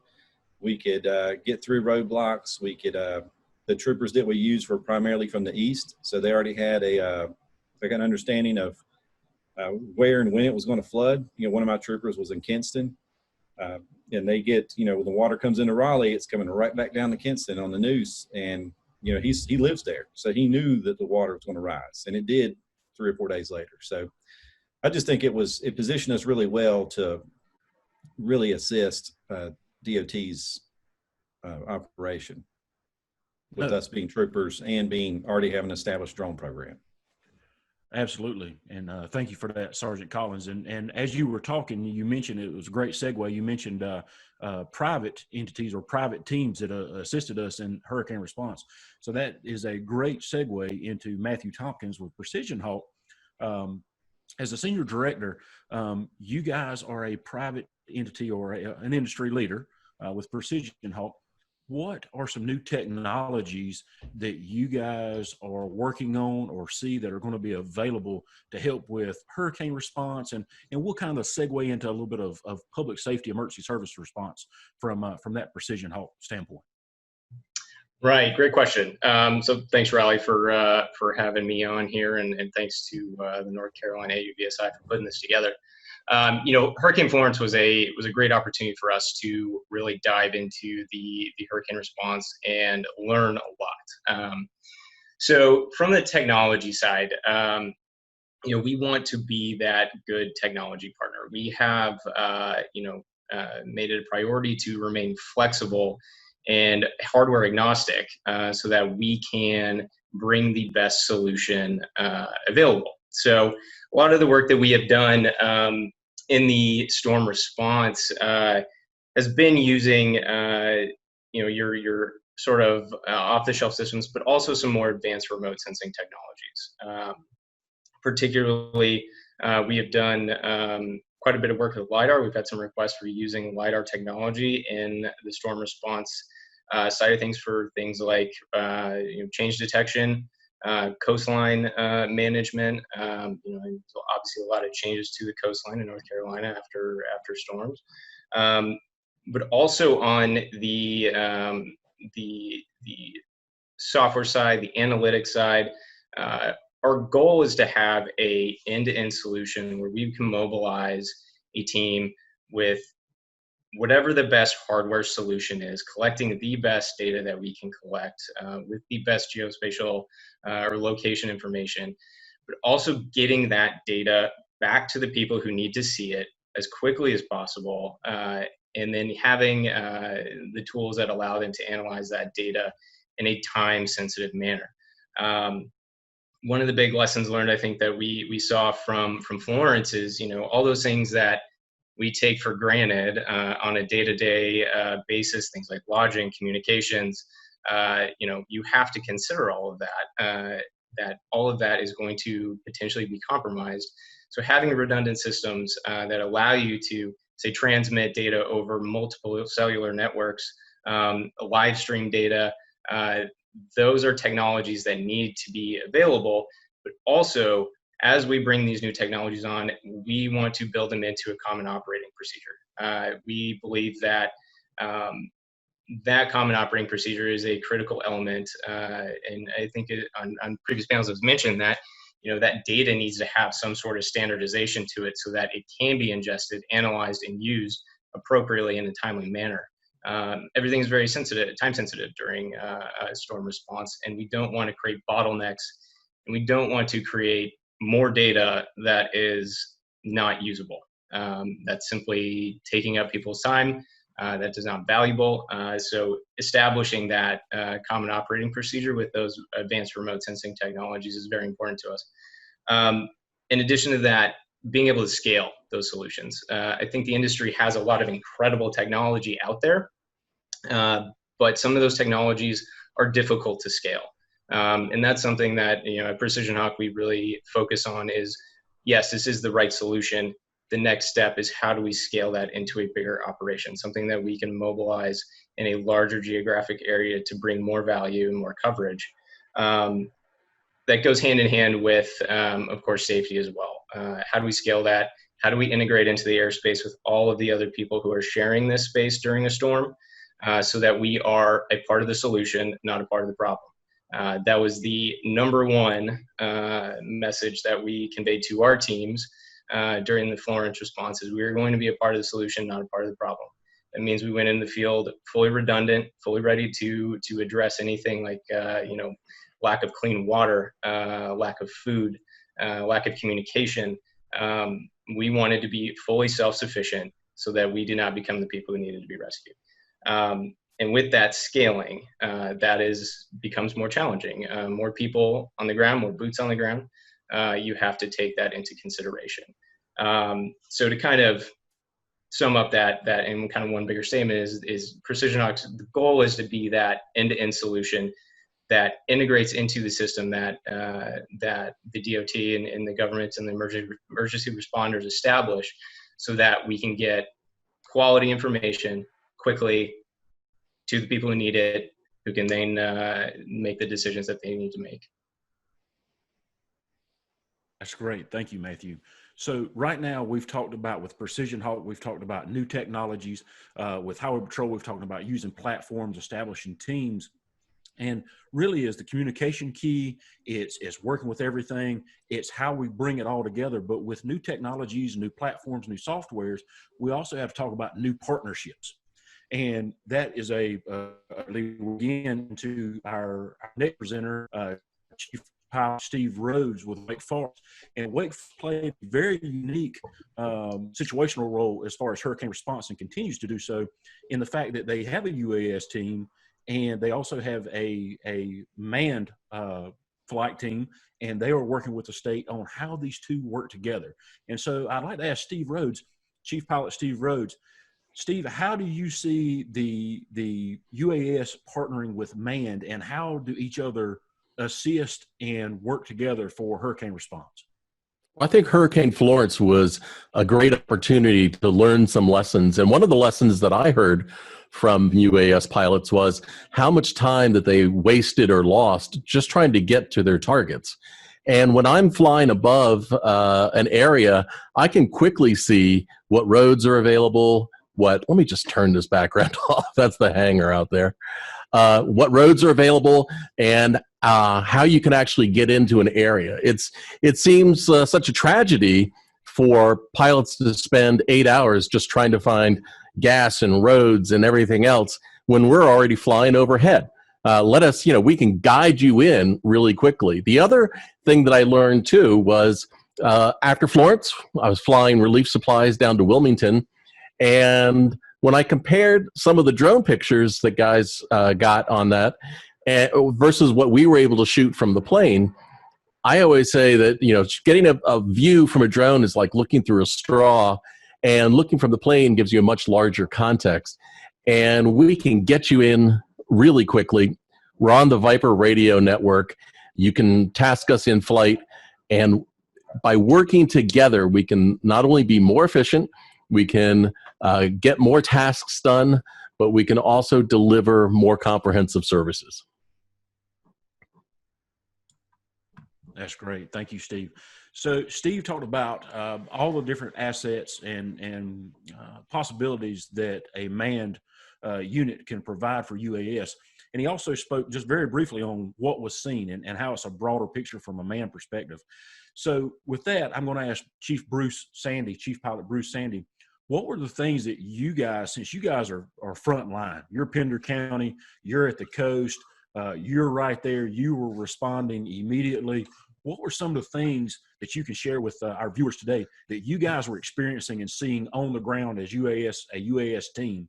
And how was that atmosphere? And what are some of the things that public safety organizations, agencies, and members who are wanting to get into hurricane response, what are some of the things that they should take into consideration if they're really serious about this?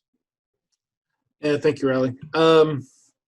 So in Hurricane Florence, we were kind of a ground zero situation. Day 3, day 4, there was a lot of helo activity, rescues. We did 5,800 people rescues in about 3 days here.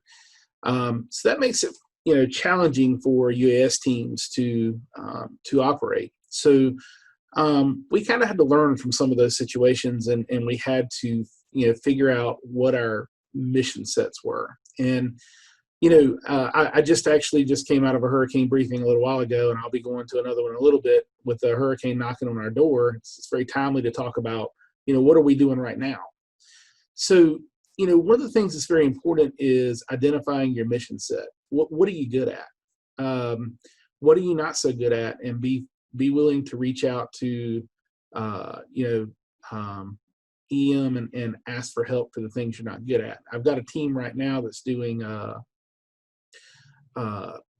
coastline, pre-flight for the coastline. So if we do get zapped, we can do a post and comparison. So that's a mission we know we're going to have to do. So we're not going to wait until Sunday morning when the storm's on our doorstep to go do those things. So that's a mission set we know we're going to have to do. We go ahead and do it. One of our mission sets is to embed with our swiftwater teams. We have the Kafer River runs through Pender County, and ultimately we know that day 3, day 4 will have flooding typically, probably not with this storm, but we know that we're going to have those things typically. So embedding UAS into swiftwater teams has a tendency to be able to expedite their response by not necessarily going and finding people, but a Mavic 2 Enterprise and a backpack of a swiftwater team, when they get to dry land and they're traveling in a boat, they can put a drone up and they can go see what's going ahead of them a mile or two and decide, do they have to carry a boat a mile or two, or do they need to find a different way to go? Much like Steve Rode talked about, you can see the mission from like looking through a straw. So those are mission sets that we practice with. I think beyond that, it's about relationship management. You don't want to meet your opponent on the battlefield. You want to have these conversations, and you want to practice these things well ahead of when a storm shows up. So our team has a tendency to train. We train a lot of search and rescue, which is not that different from what we're doing here. So, what our mission sets are obviously response at a local level. So our teams know what their capabilities are. They know what their limits are. I know that if I needed it, I can pick up the phone, and if Steve Rhodes in the area, I can pick up the phone and say, what are you operating on? And we can start to communicate. With a lot of helo traffic, you want to make sure that you're communicating with those folks as best you can. What we found was after Hurricane Florence, we would check in with the air desk every morning and find out who was going to be here, and we would make contact with them when they were inbound, find out where they were going to operate, find out what they were doing, so we could make sure that we had plenty of deconfliction beforehand. Because their job was really more important than our job in some cases of rescue. Sometimes sometimes we needed them to pluck people out. So communication, making sure that your teams are on the right the right communications plan is very important. Teams that are coming in from outside, making sure that you have talked about communication plans with them and that they understand who they need to talk to when they get here, because flying's one thing, talking to everything else in there is another. From that perspective, we're having those conversations right now. We're deciding what our needs are going to be, and do we meet the needs. The other thing that we're doing right now, right this minute, I have teams on the ground, is assessing the things that we need in what I call our worst day. So if we have our worst day, and I can tell you from Hurricane Florence perspective, that was our worst day here in Pender County. When the communication goes away, when you can't talk to Steve Rhodes in the sky, and you can't talk to the helicopters because Viper is no longer there, what's your backup plan? And if it's cellular and cellular is degraded, what's that backup plan? So teams that are going to be coming in to help Pender County, for example, you got to think about, can you sustain yourself? Not only can you sustain yourself with food, water, lodging, but can you sustain yourself with satellite? If satellite is the thing that you need to be able to get your data in and out for yourself to communicate, do you have that capability?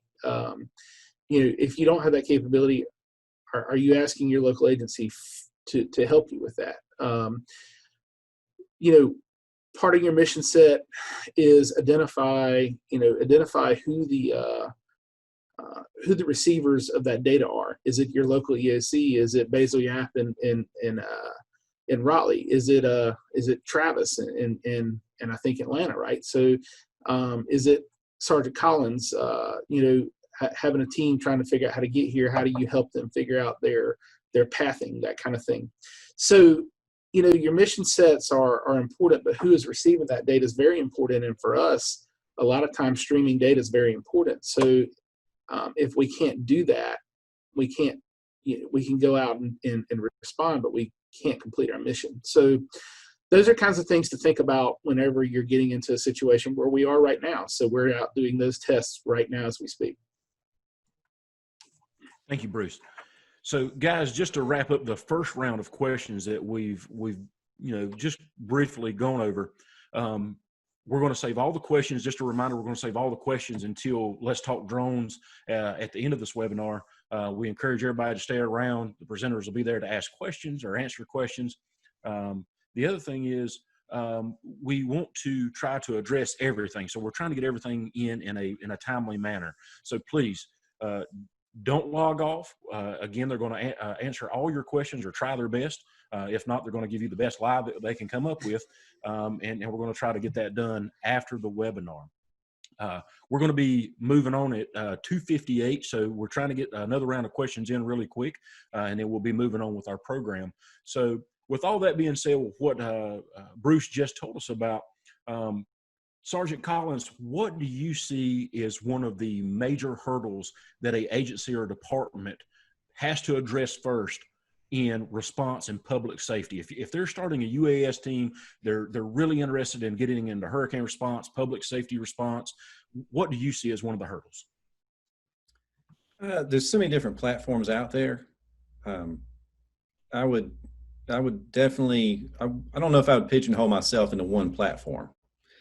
So, DJI is great. Skydio 2 is coming out with some enterprise stuff that I'm excited about. Parrot's coming out with some stuff. So, and we're exploring all that stuff. We're just a straight DJI fleet. And not that that's bad, but it's kind of limits you to things you can do. But again, that being said, if you do have all the same stuff, they all fly the same. So that's good too. But I'd say the major hurdle was have a plan. So don't just go out and buy a drone and give it to the guy who plays Fortnite in his parents' basement and, let him take it. I would have all your people 107, regardless if you're doing a COA or not. So get that nailed down. If you're going to do a COA, 107 or whatever you're going to do. I think it's very important to know airspace and know how all that works to deconflict. I would say a lot of planning needs to go in before you even buy your first drone. You need to have some policy set up. You need to have some training set up. You need to kind of have, like, with us, we do collision reconstruction. And we got out in front of it, and we held a press conference and said, this is what we have drones. This is what we're doing with them. I think it's very important to inform the public. I was talking to some U.S. Marshals and some FBI and some SLED people the other day. SLED's South Carolina law enforcement. So they're interested in doing counter UAS. And I said, well, you guys get hurricanes just like we do. You're probably going to be getting drones. If you have counter UAS, you're probably going to have UAS, and it's going to expand very quickly. So explore all those options of, okay, what are we getting it for? Us, collision reconstruction. What else can we do with it? And how's that going to work? We got into the hurricane game during Florence. Worked out really well because we were just flying. So it was great for us. But I would say the planning part would be the biggest thing. And then establish a program, make sure you get training or establish your own training, but have somebody look at that training and kind of, bat it back and forth with people. There's a huge network of folks across the country that use drones on a daily basis in public safety, and reach out to those people. Because if they're in drones, already in drones and using drones, they want to talk about drones. So I've had other agencies, state agencies mostly, and some PDs reach out to me from all over the country, and we'll just go back and forth a little bit. It's establish that network, start listening to podcasts, and just be up on the new stuff and what's going on and everything. I think that helps a lot. Thank you, Sergeant Collins. On the same lines, Matthew, since you are industry leader, Precision Hawk, what do you guys see as far as the importance and the need of great platforms and great technology as far as software? Like how important is that for your pilots, the teams that are going to be responding to this, to be abreast of everything that's new and cutting edge as far as the right software and the right platforms from a Precision Hawk standpoint? So, and that's a great question. Really the big driver there, what are the requirements? Obviously there are a lot of different entities involved in storm response. We typically will evaluate hardware or a system based on specific requirements for what the desired output is. So that determines, your camera resolution or what type of sensor you fly, IR or LiDAR or multispectral, whatever it might be. Defining those requirements is, I think, a step in the right direction of choosing the right system, and then establishing a standard operating procedure for those systems. For the guys on the ground, having a system, that you can trust is number one. You have to trust that system. We will typically take new systems and we will fly the crap out of them. We put them up in the air for a long time. We have to establish that trust before we will put that out on a project, on storm response. And then we will standardize that across that particular application. So that's a big piece. Particularly for storm response too, at least how Florence happened, having a mobile system is really important. There are bigger systems out there, and I agree with Basil in that, the future of UAS is going to go higher, it's going to go heavier, and it's going to go faster. But from a more near future perspective, mobility is huge, and the DJI systems have been a bit of a the go-to for a lot of what we've done. But now we're really seeing a evolution of American-made systems, and I think with that comes some really great opportunities to partner with those American-made system companies to establish those requirements and get the systems that will bring the most value. On the sensor side, we are consistently seeing more capability, smaller and lighter. That means that your system that used to only be able to be flown for 13 minutes weighs half as much as it did last year, and you can now fly it for quite a bit longer and collect a lot more data. But that also means that you have a lot more data to move across to whoever you need to get that data to. So there's a lot of considerations that need to be made in that aspect. Also, having a good plan for evaluating those systems. Just because something is newest, greatest, most advanced, doesn't mean that it should be deployed in a storm response environment. It needs to be vetted, it needs to be tested and made sure that it is a reliable system that can be put in the air time and time again and be relied upon. Thank you. That's awesome. Steve, as we're talking about new technology and what all these teams are needing and things that they should think about, with the integration of UAS teams on the ground, your ground teams and your manned pilots in the air, what are the things that these ground pilots need to know? Like, I'm sure that communication is one of the keys, how to talk to each other, but how do you see that working together in the future? How do these teams prepare for these responses, and what should they be doing now to be ready to work with manned units? So I'm a big fan of having a VHF radio on hand. A lot of things that Bruce said triggered some good ideas, like if we lose communications and you've got a helicopter coming in, or you have a manned airplane, at least us, we're monitoring 123.025, and you can reach us on a VHF radio when we're flying overhead. We lose everything else, you got us there. The big thing that I have found is that the day of the storm is not the time to figure these things out. Both Sergeant Collins and Bruce have done some planning. In fact, I've already been flying storm management flights now for a hurricane that we might have this year, flying evacuation routes. I would say the biggest thing is I've already, while I've been sitting here, crafted a couple of emails. So John and Bruce, you're going to see those in just a minute. And just starting connecting now and coming up with a game plan. What are we all doing? What can we do to help each other better? And when that day comes, how are we going to communicate? Let's just get all that stuff out of the way right now. Thank you, Steve. Thank you. So, Bruce, let's tie all this in. So we've talked about, Sergeant Collins has talked about the importance of having the right platforms, training teams, things like that. We've got Precision Hawk just talked about the software. We've got the manned aspect. And so, Bruce, what is your training aspect look like? What do you guys do to prepare and get ready? So our training program is centered around a lot of these types of things because, we are in Hurricane Alley. So, almost everything we compare to hurricanes. So we train with our folks to make sure that they are flying in optimal situations, and as they get into more proficiency, we will have them start flying in less than optimal situations, even to the point of maybe losing that lost link. What do you do with it? How do you handle it? Making sure they understand that visual line of sight is it doesn't matter what the emergency is, you have to maintain those standards, because you don't know when a helicopter is going to come over the horizon, that the National Guard's coming to help you and you didn't know they were coming.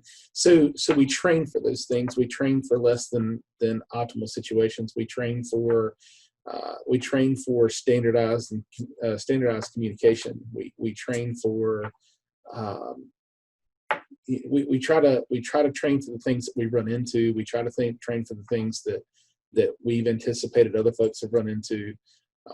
We communicate with those teams that we communicated with the teams that dealt with Hurricane Harvey.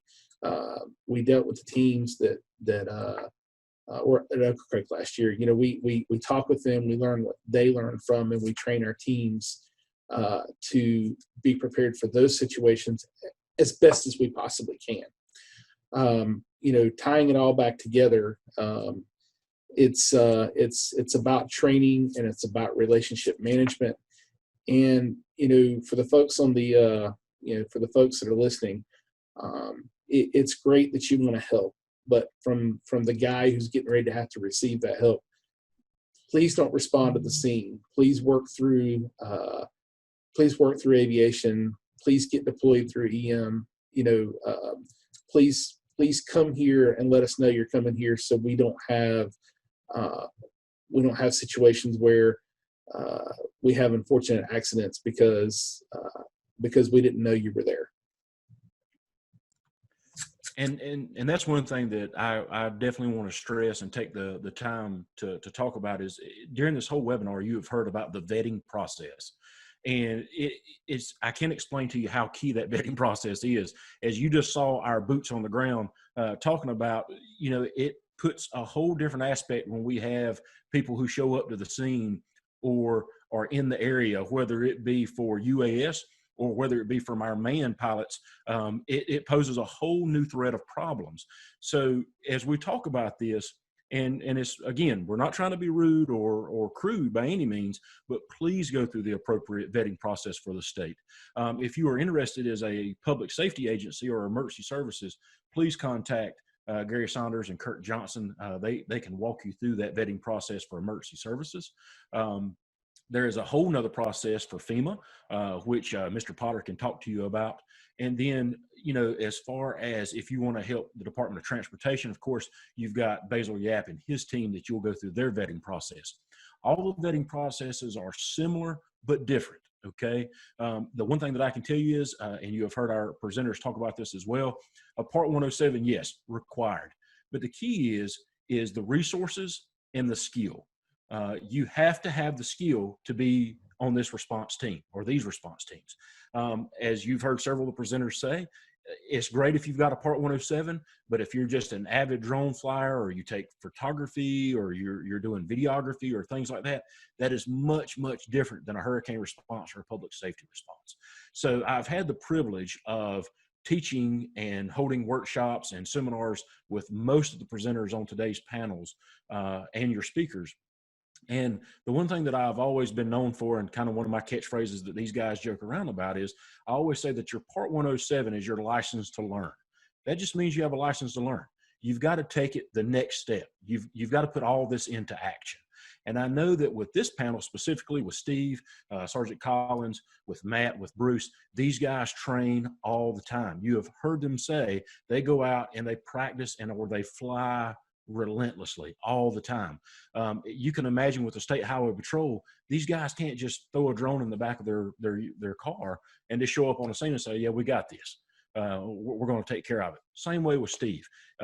Manned or unmanned, you can't just show up on that scene and do this and expect to be good at it. Push yourself to the limits. I will say that as far as training. Stay within the boundaries, but push yourself to the limits. Going out and flying a parking lot or flying a parked car or flying around the house, again, you're going to get better as far as stick time goes, but you need to put yourself into those situations that are going to challenge your abilities.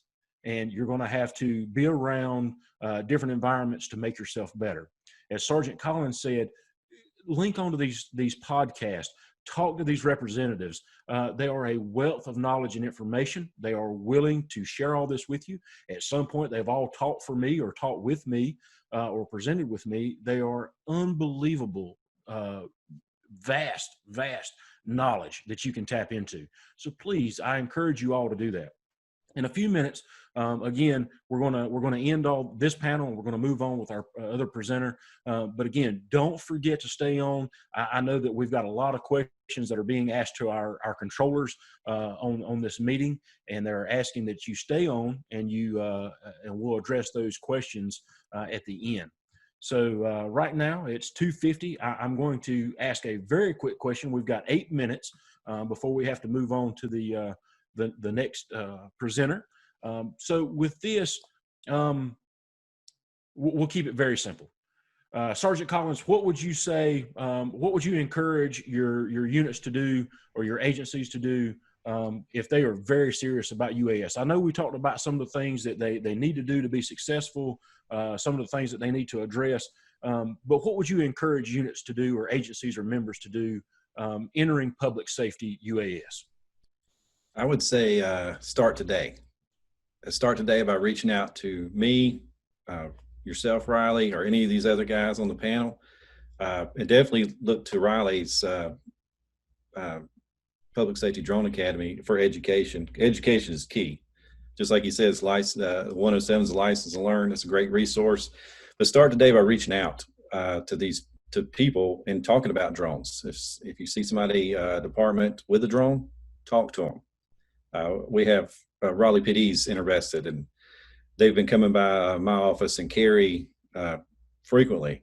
Hey, can you fly this scene for us? We're going to get our captain to come out and look at it. Just to watch, to see how efficient it is to map a scene on Hillsborough Street and right next to NC State. Stuff like that. But I would start today establishing those relationships with people already in it and learn from them.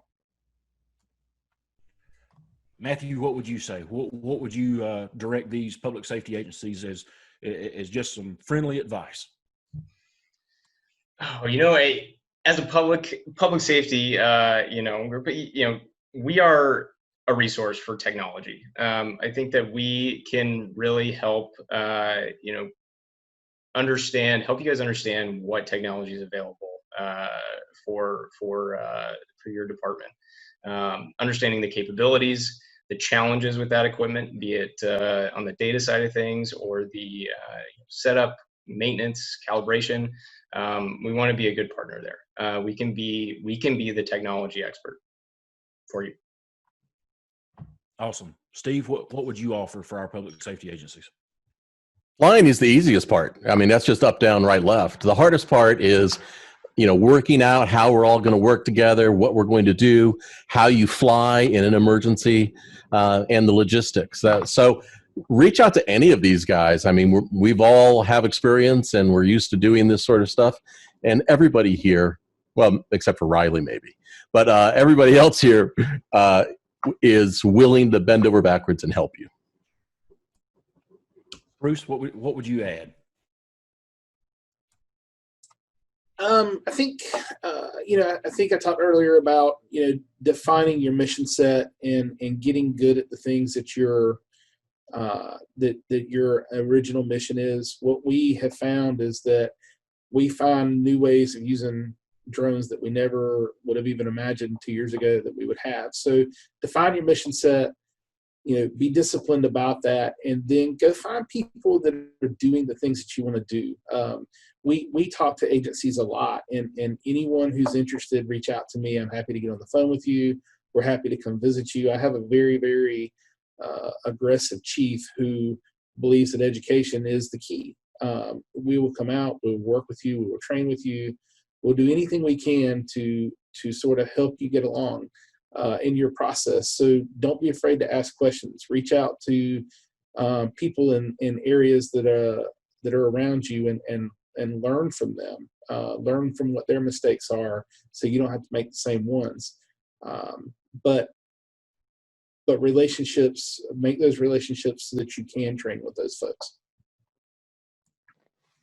Thank you. With that being said, I'd like to close out our panel for public safety and hurricane response by thanking all four of our panelists for presenting today, along with all of our other presenters and speakers today. Thank you so much. As the Vice President of AUVSI North Carolina, we want to thank you guys for taking your time. For the people watching, we want to thank you guys. It's a long day. It's, again, a lot of information to process, a lot of presenters, a lot of topics. It's a lot to digest. Again, I can't stress enough that these guys are willing to talk to you, not just today on this webinar. You can come and be a part of a lot of the different things that we're doing as a state chapter, but also you can talk to all the people that are here. Again, they, not to sound funny or cliche, but they have that open door policy. So whether you're public safety, you're somebody from the private sector, we have something for everyone here on this webinar. And please reach out. As Darshan mentioned at the beginning, please log into LinkedIn. You can check all the profiles out. The panelists that were here on this panel, All their profiles have been posted or uploaded for you guys to check out. They all have LinkedIn pages. So we really, really urge you guys to, if you're not a member of LinkedIn, jump on that and link up with these gentlemen and all these folks that are helping today. With that being said, again, as the Vice President of North Carolina AUVSI, I have the honor of presenting our second keynote speaker for the day, Mr. Guillaume Delapine. And Guillaume is a product marketing manager at Skydio, who is a leading U.S. drone manufacturer and world leader in autonomous flight. In his tenure with the company, he's previously led Skydio's efforts to serve first responders as public safety lead. Then as enterprise strategy manager, he has contributed to the fundraising, planning, and hiring process that led to Skydio's recent announcement of the 100 million Series C, expanded roadmap, and growing executive team. And I will say that Guillaume has been unbelievable to work with. I've had the privilege of partnering with him on some different ventures for the state. Again, as I know if Mr. Yap, we're talking right now, he is also, Skydio is a member of our IPP for North Carolina. And they are going out of their way to help our state along with IPP and emergency services with public safety. So without further ado, I would like to welcome Guillaume Delapine as our keynote speaker number 2. Well, Riley, well, thank you so much for the introduction. It's like my mom wrote it for you, but that's very kind of you. And of course, we everybody at Skydio just really cherishes our relationship with North Carolina. You were one of the first places that we flew to give a demonstration of the Skydio 2, this beautiful little drone behind me, and we're really excited about the things that we're doing as part of the IPP. I think there's a lot that we'll be able to do to help the entire drone industry there. So I hope everybody enjoyed the video that we were able to share earlier as part of the demonstration. Of course, there's just nothing like flying a Skydio in person and having your hands on the sticks and feeling what the power of that autonomy does for you. But what I'd like to do actually in this keynote is share a little bit more about who we are as a company and where we see this drone thing going and how we think it's going to help with your hurricane readiness. And so I'm going to try and share some slides here, see if I can do it without hurting myself.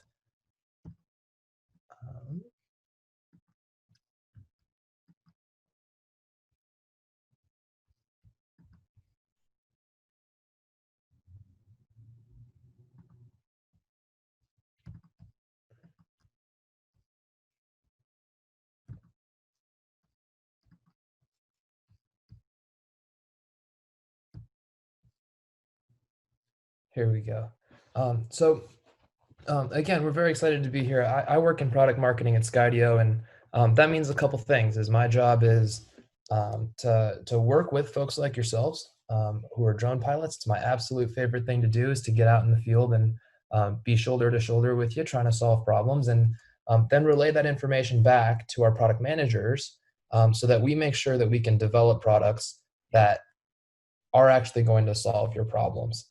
And so what you'll see is a lot of the content that we're going to show and the expertise and the way that we build our company, everything comes out of the goal of trying to make ourselves reflect what pilots like yourselves need to get the job done and keep people safe. And so for today, I'd like to share a little bit of background on our company, our point of view on the drone industry and where everybody in the drone industry needs to go. And then we showed you a demonstration video earlier about our enterprise solutions that we recently announced, and we can talk a little bit about those too. And I'll take a few questions at the end if they come up and we've got the time. To start with a little bit about us, a lot of folks may not have heard of Skydio. We were founded back in 2014, and there now are about 150 of us. And we've built what we think is a world-class team across hardware and software, manufacturing, sales, customer success. You look at the people who work at Skydio, and you've got hardware designers who came from Tesla and Apple, right? You've got software designers from Google and Facebook and MIT. And then you've got customer success folks, people like our head of public safety integration, Fritz Reber, who's a retired police captain, or Alden Jones, who formerly ran a 175 pilot operation for the American Tower Company. And so we're bringing in this expertise to try to reflect all the insights that you've gathered, so that we ideally make decisions almost as good as you would make them, as we decide what products to bring to market. We build and design our drones here in Redwood City, California, and we've raised over $170 million, which will keep us around for the long haul. There's been a long history of drone companies kind of starting up and sputtering, and we're past that phase. Last October, we announced the Skydio 2, and I'll hold it up just for fun here. I wish I could pass it around. But the Skydio 2 is an amazing little drone. What it did was bring a level of autonomy that has never been seen in the drone industry, and you still can't find anywhere else. It's got 360-degree obstacle avoidance, and uses computer vision and deep learning to make sure that it is the most trustworthy thing you can put in the air. I think I probably terrified Riley the first time that we did a demo together down in North Carolina, just flying around a conference room, not even looking at the drone, just because you can trust a Skydio 2 to keep itself away from obstacles and off of the ground. We also, off of this technology foundation, can do autonomous flight patterns for navigation, for cinematography, or inspection. And one of the key ways that you see the difference here is if you're going to do a waypoint flight, right? You're going to tell your drone fly here. Well, any other drone out there has to fly itself up to 150 feet, fly across the top, and then slowly lower itself down. What you're doing is you're burning time and you're burning battery. A Skydio, we like to quote the movie Dodgeball. It'll dodge, duck, dip, dive, and dodge its way all the way across whatever scene you got, avoiding obstacles, but staying at low altitudes so that you're not burning your battery, you're not burning time, and you're not worried about collisions on the way up and down for your transfer flight. And across the board, you're doing all these missions in an unprecedentedly easy to use interface that's built to look like a camera. If you can work the camera on your iPhone, we like to say, you can work a Skydio drone. Another item that a lot of you might have had a chance to play with is the Skydio beacon. The Skydio beacon lets you wand. It literally lets you point and click and drag your drone across the sky. Just another way that Skydio drones are there to be easier and easier to use. I'd imagine we have a lot of really, really skilled drone pilots in the audience here who are wondering, well, how can I transfer my skills that I've earned through hundreds of hours of stick time to the team that I'm building? And well, Skydio is the way. Is don't rely on your pilot to bail your drone out, but have a drone that can keep itself off the ground. If you've tried to order a Skydio 2, it may have been a little bit frustrating. We have been thrilled with the commercial success of this drone, and as a result, we've been back ordered just months out. But what is thrilling for us is that we are the leading U.S. drone manufacturer today by volume, and we are widely recognized as the world leaders in autonomous flight. Here's the executive editor of IEEE Spectrum talking about how the Skydio 2 is a flying supercomputer with 4K video, calling it an astounding technological achievement. We're certainly proud of this, and we're especially proud that the next wave of the drone industry, this age of autonomy, is born right here in America.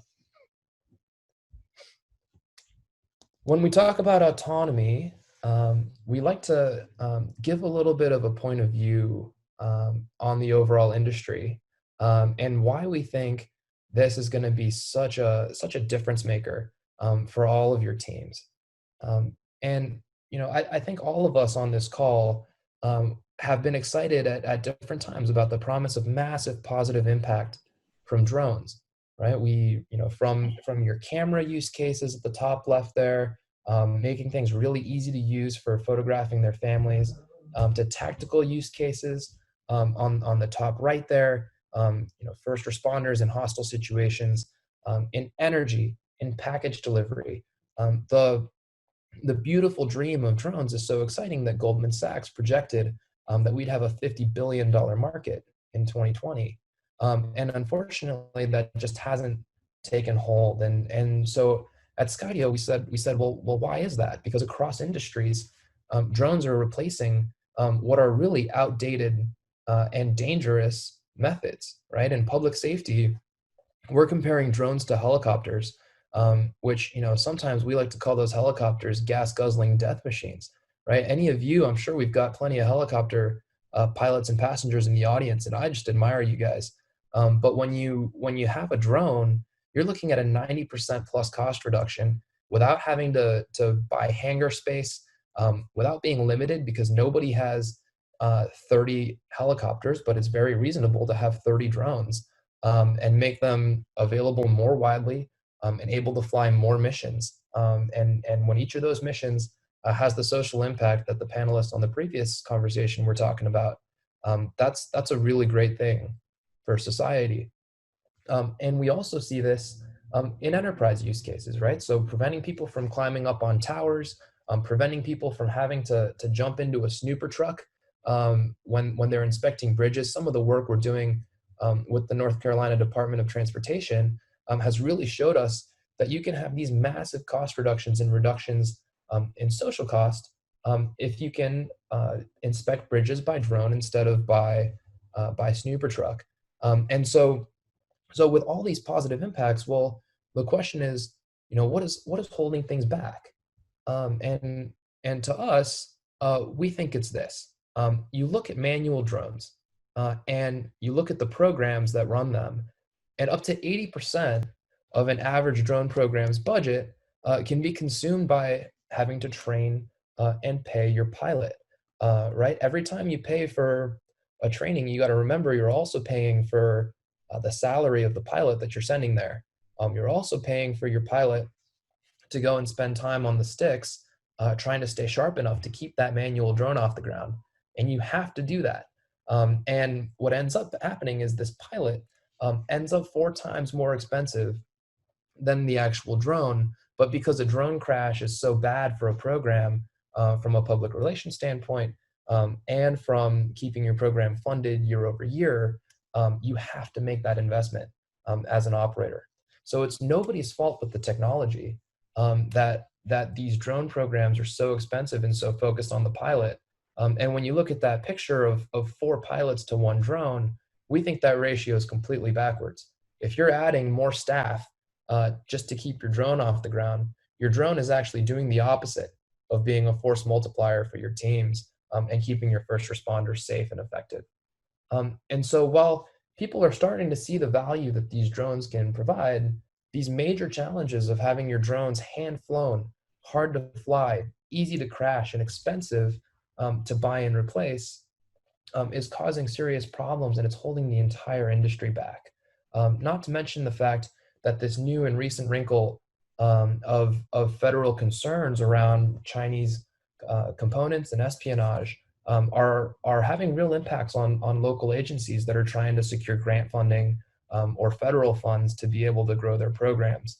And so these are the solutions that we hope to be having an impact on at Skydio, starting with that risk of crashes. And the risk of crashing is what permeates the entire industry. By far the top concern among enterprise customers is the fear of crashing. We hear this everywhere we go, that you're doing these white knuckled flights, or you're extremely practiced and you've trained your way past that point. And I personally am a mediocre drone pilot. I'm fantastic on a Skydio, but I do not trust myself on any other drone. And these crashes are a challenge, right? They lead to productivity loss. They lead to costly repairs where you've got to send your drone back to a repair bench. You don't know when you're going to get it back. I've talked to agencies that said, hey, our matrice has been out for 6 weeks. We don't know when we're getting it back, but we really hope we will, because we're burning gas in the helicopter until we do.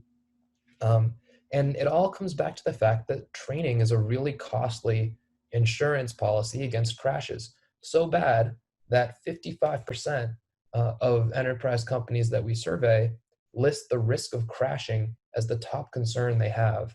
with today's drone products. And I would imagine we've got a lot of drone pilots and drone program operators in the audience today who are either nodding their heads or shaking their heads or laughing to keep from crying. This risk of crashing also impacts the technology, right? When you can't fly close to things, you need to put a better and bigger and heavier and more expensive camera on top of your drone. And so Skydio's approach is, well, we're going to do things with the flight path that other drone providers have had to do with really expensive hardware in the past because we've got this autonomy foundation that allows us to do it safely. So what we're also promoting here is a full stack enterprise architecture that automates the skills of an expert pilot. And so instead of program managers out there having to buy different components from different manufacturers and then layer on different software from different providers and getting shoddy customer service from each where they're just getting kind of pointed back and forth between providers, we're working to bring a full bottom to top enterprise architecture that can be a turnkey solution for your agency. And when we do that, it's going to be over time, but our entire roadmap and all of the products that we recently announced and that you saw in the demonstration video earlier are all guided by this principle of how can we make it easy for our customers to get the most out of their drones. And that starts at the bottom with the hardware, where you've got a human operator and a controller, or you've got a docked drone. It continues with the drones that we've announced, the Skydio 2 and X2, that each come with core autonomy functions on them. It's layered up with the enterprise foundation for autonomy that allows some additional pilot features, makes every pilot a better pilot as they fly. And then even further with advanced AI skills such as 3D scan and patrol, which we'll be talking about a lot more in coming days, that allow you to run fully autonomous missions in ways that you could never imagine flying them. I do highly recommend, if you do have interest in this, have a look at the enterprise skills page at skydio.com, or have a look at our recent blog post that we put up just this morning on Skydio autonomy. And we'll be doing what we can to help explain that these are fundamentally paradigm shifting technologies that we're certainly excited about, and the customers that we've worked with so far are excited about it as well. We sure hope you will be too. The Civil Air Patrol is a great example, and Colonel Ragland, I think I saw you in the audience there. It's good to see you again, even if it's one way here from my home office. But they have been implementing Skydio and testing heavily for search and rescue missions today. Austin Wooster from their national headquarters, his program, he's the senior program manager there, points out that these flights at low altitude and in complex urban environments, they're not flights that you could otherwise perform with another drone. And what it lets you do is reimagine the way that you're going to use these technologies. Overall, like we've talked about, these pilots are really expensive, and autonomy is going to enable you to lower the pilot training burden, increase the quality and quantity of data, and eventually bring your program costs down as well. So we just can't wait to help you to scale your programs more efficiently using the power of this software foundation that again is present on every Skydio drone. We think that the days of these manual drones that take really, really skilled pilots are kind of over. They've peaked. And the future of the drone industry is going to belong to AI-driven autonomous drones that have fully native obstacle avoidance and provide integrated solutions for your agencies. And speaking of providing an integrated solution, we have partnered with AUVSI North Carolina to provide 2 Skydio 2s with accessory bundles to a couple of lucky agencies that, I shouldn't say lucky, but a couple of inspiring agencies that have applied with their drone programs. Darshan has announced one, and I'm really excited to announce that we'll be sending one of these guys over to the Harrisburg Fire Department. So thank you so much for your application, and congratulations on the good work that you've done to get your program going. When we have late nights at Skydio, it's teams like you that we think about, that get us excited to keep getting these drones in your hands.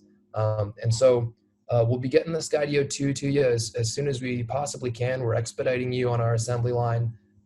And Fritz, our head of public safety, and myself will be in touch to help you get started on a good foot and make sure you get the most out of this unit.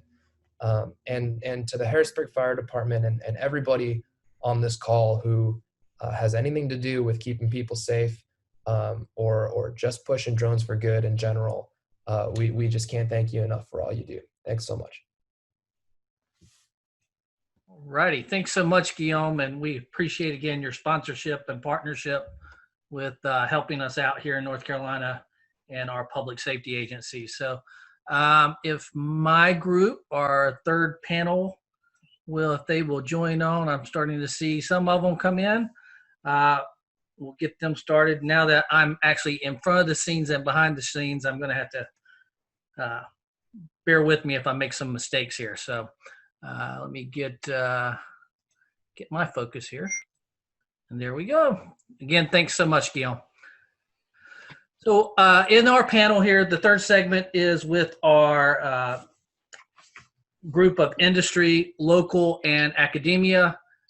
We have Tom Davis with Crown Consulting. He is joining us now. We've got Garrett Scott, who is with Duke Energy. We have Joe Velasquez with Dronescape, and we have Dr. Narska Precoat with University of North Carolina at Wilmington. So I'm going to go ahead and unmute all of you all, so I'm not sitting here trying to unmute and mute. I think we've got that good here. So again, part of our challenge is going to be we've got a variety here of industries and agencies here. So we're going to just start out a little bit. I'm going to throw out with Joel first, so if he'll bear with me. With natural disasters, some of the, trying to get that imagery in a real-time environment could be beneficial to first responders. How do you see, how can you add to that, or what do you believe will be some of the benefit from real-time footage? And you're, who are you asking to respond, Joe? You, Joe. Yeah. Yeah. Yeah, good. Yeah, that's great. We were obviously on the Hurricane Florence recovery team. And at the time, it was difficult to send real-time video. We've since resolved that. We use a software called Keynote. And Keynote is a great software for sending real-time video to first responders, and it's primarily for first responders. So if an organization, if an individual has a first responder email address, they can pick up the live video. Now and what happens there is the live video goes into the cloud, and then anybody with the access code can pick up that live video. And that was quite good, because our experience with Hurricane Florence was that we were capturing the video on both the iPad and on the drone itself. However, that was localized capture of the video. Where it's really advantageous is to be able to send that to the command and control center, and the command and control center can make real-time assessments to determine if police need to be sent, or a helicopter, or water management, or if there's readjustments to the video itself. The way it worked in Florence was, of course, that was a couple of years ago before technology moved forward, was that there was a delay. We'd have to capture the video, then transfer the video to a computer, and then send that video via cell phone signal. And many times we didn't have a cell phone signal, so we had to drive a couple of miles until we got a good signal to be able to send it. So there was a delay of probably 30 minutes to an hour before the video made it to the command center. And real-time live video is extremely important, because questions can be asked. We can readjust the pictures. We can zoom in. We can focus in on infrastructure problems to determine whether or not engineers need to be sent out, or technical teams. I would say that's live video is a step in the right direction.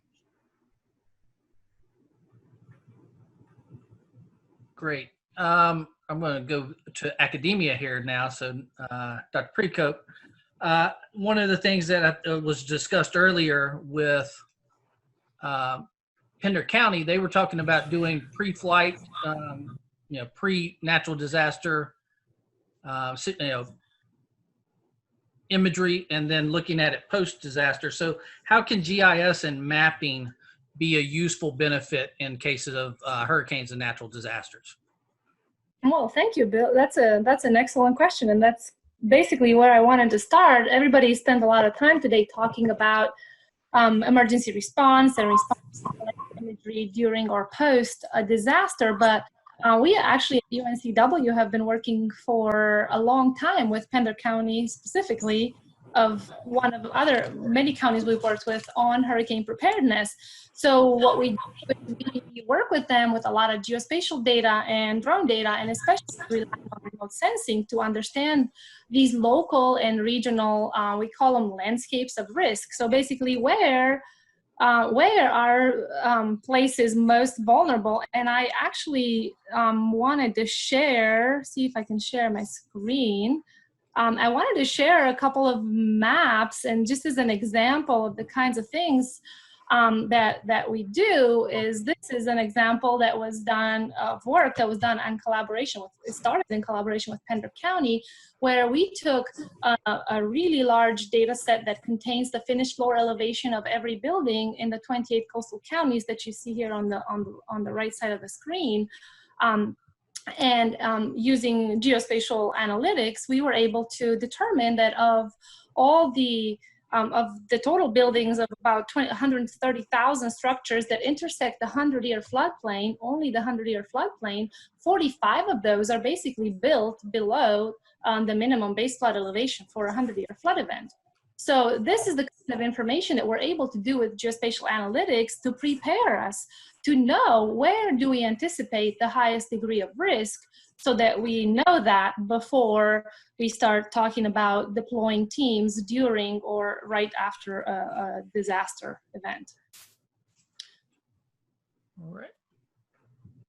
Yes, and I could go on with that and show just also from Pender County as it happens. As you can see down here, this is I did not know you were going to ask me this question, but this is great.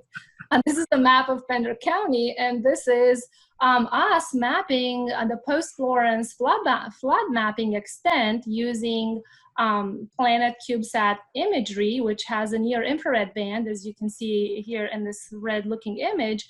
And we can use basically machine learning and classifications to extract where exactly there was flooding, how extensive it was. And in fact, here we're mapping it over IHP applicants, so people that applied for flood disaster loans.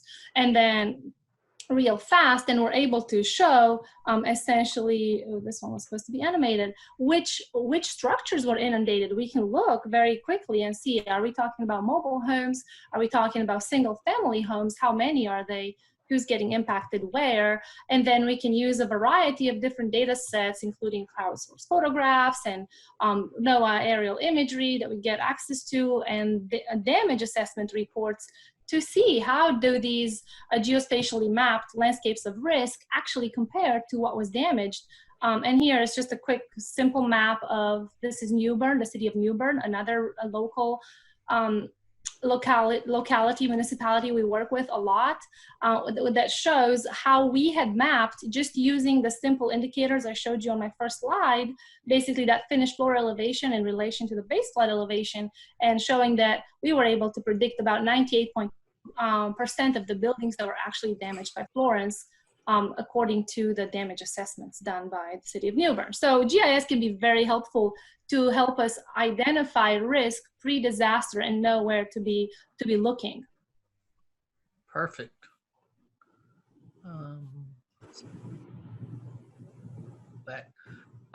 Garrett, we'll go to you. I know that Duke Energy utility infrastructure is critical after a disaster. What's your use case with drones, and how can that be beneficial in order to get citizens back their electricity and water and whatever else may be lacking due to the storm fronts.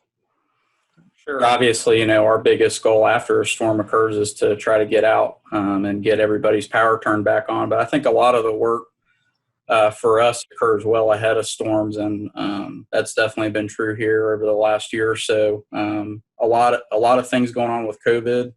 Obviously, Duke Energy's had to kind of reimagine the way that we're going to handle COVID precautions and things of that nature in a storm environment where we would typically have hundreds of trucks all meet in the same place, have food lines and things like that, gas lines for vehicles. We've had to kind of reimagine that.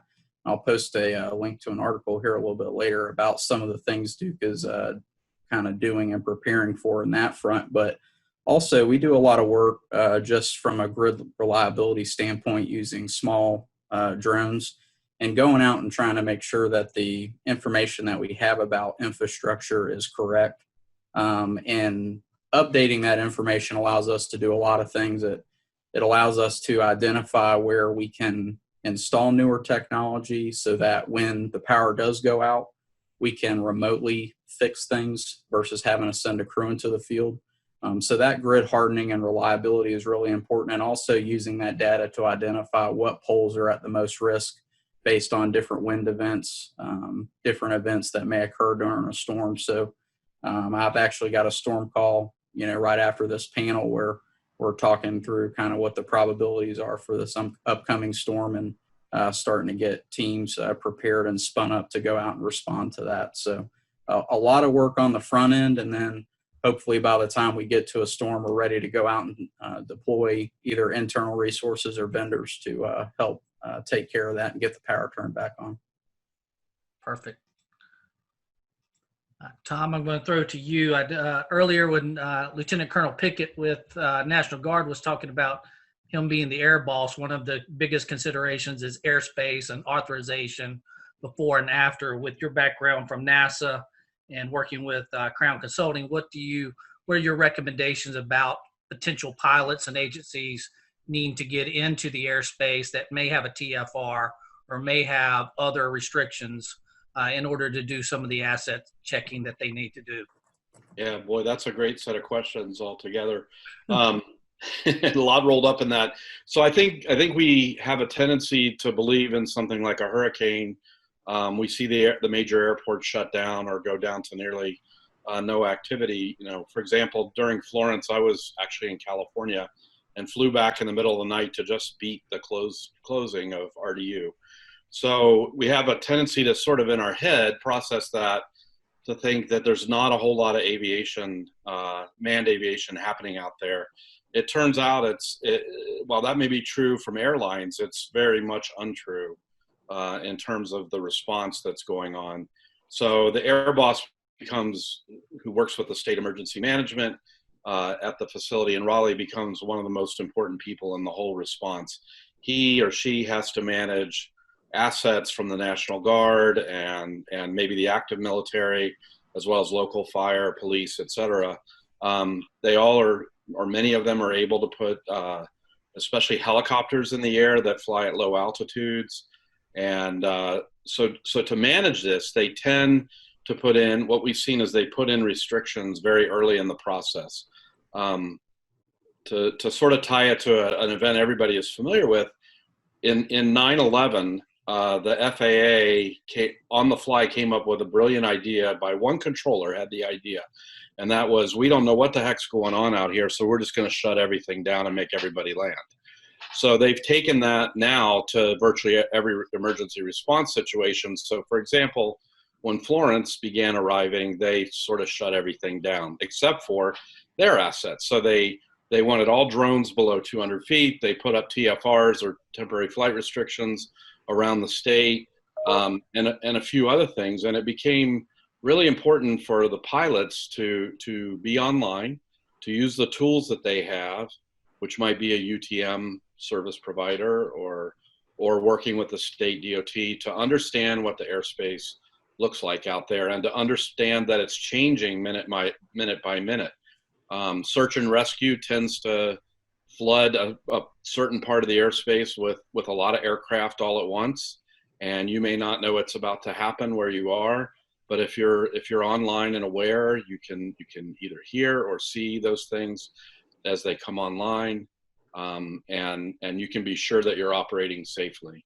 So it's really important to sort of keep up to speed with, or keep up to date with what's happening in the airspace. You may not have a private line to the air boss, but you definitely can see the kinds of things that he or she is doing online at the FAA's websites. All you really have to do is Google FAA TFRs and NOTAMs, and it'll take you right to the site where you can see everything really up to the minute that's going on out there. And from the state's point of view, from the state of North Carolina's point of view, in Florence and Dorian, we actually coordinated very closely with the air boss, and were aware of the various restrictions that they were putting up all the time, pushing those restrictions out to the pilots that were working for us in a real-time basis, and posting them, in fact, on some of the UTM applications, so that if the remote pilot was not keeping up with stuff on the FAA website, they were going to see it on their app in real time. So I'll stop there for now. Yeah, I know that's a lot to cover, and it's definitely a challenge. Going back to Joe here real quick, when we were talking prior to this, what are some of the published guidance for disaster response? Because I think that's important that we get into a situation and we got everybody wanting to really jump in and help, but that's really can be more challenging than and unsafe than it is for the benefit there. So with your work with some of the working groups with the FAA, what are you seeing as some of the guidance response there? Yeah, that's a great question. I've got a show and tell. This is a huge book of standards that was developed by ANSI in conjunction with the FAA, and Fema was a sponsor as well. And it's a roadmap, and it's available for free. Anybody can download it off the ANSI site. If you Google ANSI and roadmap, it'll pop up. It's a 3-year effort that looked at 4 different categories of drone operations: operations, airworthiness, infrastructure, and first responder. So under first responder, there are some gaps in standards, meaning that the purpose of this whole roadmap is to take a look around the world. What are all the standards that exist for unmanned aircraft, and which ones, and where are there gaps? And there's a few gaps, but there's also quite a bit of good information. I pulled some out that I thought would be of interest to this group.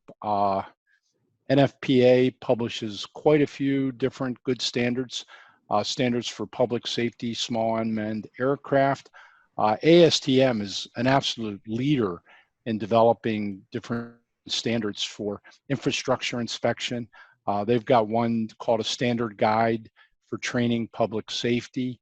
NFPA, another one, 2400, very, very thorough standard for small unmanned aircraft systems used for public safety. Additionally, under Section 4, which was the first responder section, there was also an analysis of standards that exist for hazardous material incident response.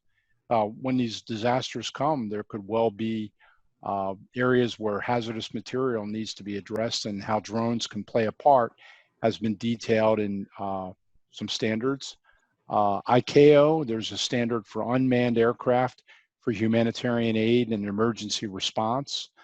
Biohazards, there's standards for biohazards. Additionally, for forensics investigations, and just to name a few, there are over, at this point, 350 published standards for various drone aspects. And of that, there's quite a few around first responders. So you don't have to reinvent the wheel. There's a lot of published information, a lot of, as many of the presenters have indicated previously, everybody wants to help. And additionally, there's some great guidelines that ANSI and the FAA have published in conjunction with the standards organizations. Okay, that's great. So getting to another question, I'll go back to our academia here. So you plotted your GIS maps with a lot of data there. Where are you collecting that data from, and how can that help with agencies who need to look at a particular type of data set in order to make a decision? Whether it's low water potential. You were able to see buildings being built at a certain level. So what can agencies do to submit data? Where does it need to go, and how can you collect that data and put it into a usable form? I know I'm throwing you off a curveball on that one, but I think that's quite beneficial here. So. No, I think it's a great question, and I would say that to answer your first question, majority of the data we used is publicly available. For example, that finished floor elevation data is a statewide data set that actually only exists in North Carolina. That's a little known secret. And then as far as the remote sensing data, those CubeSat, the imagery, right? There's the CubeSats, those are, that's a suite of microsatellites that are privately held by Digital Globe. So those would actually cost money, but during a disaster or immediately after a disaster, the company, Digital Globe, makes the majority of their data for an affected region available for download for free. So we took advantage of that open window of, I think it was 10 or 14 days, to download all the imagery we could get for the entire coast, which was a lot of data storage, and utilize that. The other piece that I didn't mention on data that is actually a critical piece that can integrate with a drone. I haven't spoken, I do fly drones. I have a drone program. I teach drone classes. I am not even talking about the drone data because everybody else is talking about that. But drones are awesome because they give us smaller scale, more localized inspection level. But for what satellites are really useful for is to give us that bigger, more regional look, more overarching look. And synthetic aperture radar imagery, for example, such as the one made available by the Sentinel satellites in Europe, we can actually bring that into Google Earth Engine, use quick machine learning and get that classified pretty fast to give us a bigger picture look. So all of that kind of data, actually, and this is funny because I did not know you were going to ask me this question either, but I have a slide. I guess that's what we're famous for in academia, right? Exactly. Prepare for anything. So this is what, so all the data that I showed you earlier is actually available. We published the data, the publication is really, there's a ArcGIS Online data set that hosts all of that. But what I'm really working towards and dreaming to have, this isn't here yet, but it would be something like this, essentially a big database that has all these data sets that you asked me, where are they coming from, right? Because local agencies may not have the capacity to pull all this data all together, right? So what I would like to build, and I'm fortunate right now to have a project funded by a Sea Grant with, in collaboration with Georgia, South Carolina, and Florida to do exactly something along these lines, where we can build a repository of all these data sets that I talked about a little bit, and then in the background build these funny models that we like to play with that are actually kind of useful sometimes, but and then essentially make a user interface where we can put in UAV collected data. We can put in these radar images as they come down, all of these images, and get users a quick download of what they need when they need it. But yes, that is essentially the goal of my work on hurricane response and flooding in the Carolinas, is to come to work with as many municipalities as we can to come to something like this, right, where folks don't have to pull all that data from all these different sources. It could be in some centralized place that it could be accessed really fast when the need is there. Perfect. Yeah, thank you. I know that most counties and agencies have some form of GIS officer. They do. That should be familiar with the data sets. It's a matter of maybe the agency requesting a specific type of data, and that's the question: where do I go find that type of data from? And it makes it challenging Right. to look at multiple databases. Exactly. So the idea would be to come up with, so I work a lot with Alice Wilson and New Bern and the folks at Pender County to help integrate a lot of these streams of data, which is a work in progress here. All right. Garrett, I'm going to turn it back over to you here, and I'm going to throw a curveball at you also. So, you know, power lines are just one form of infrastructure and energy resource that Duke Energy is involved in. What other types of technologies with drones are you using? Maybe LiDAR, FLIR, those types of things to help with your infrastructure check? Sure. A lot of the things that we do, and I'd say we do just about everything outside of maybe LiDAR and gas detection right now with drones. And really the reason for that is we still find that utility helicopters do better for us from a cost perspective.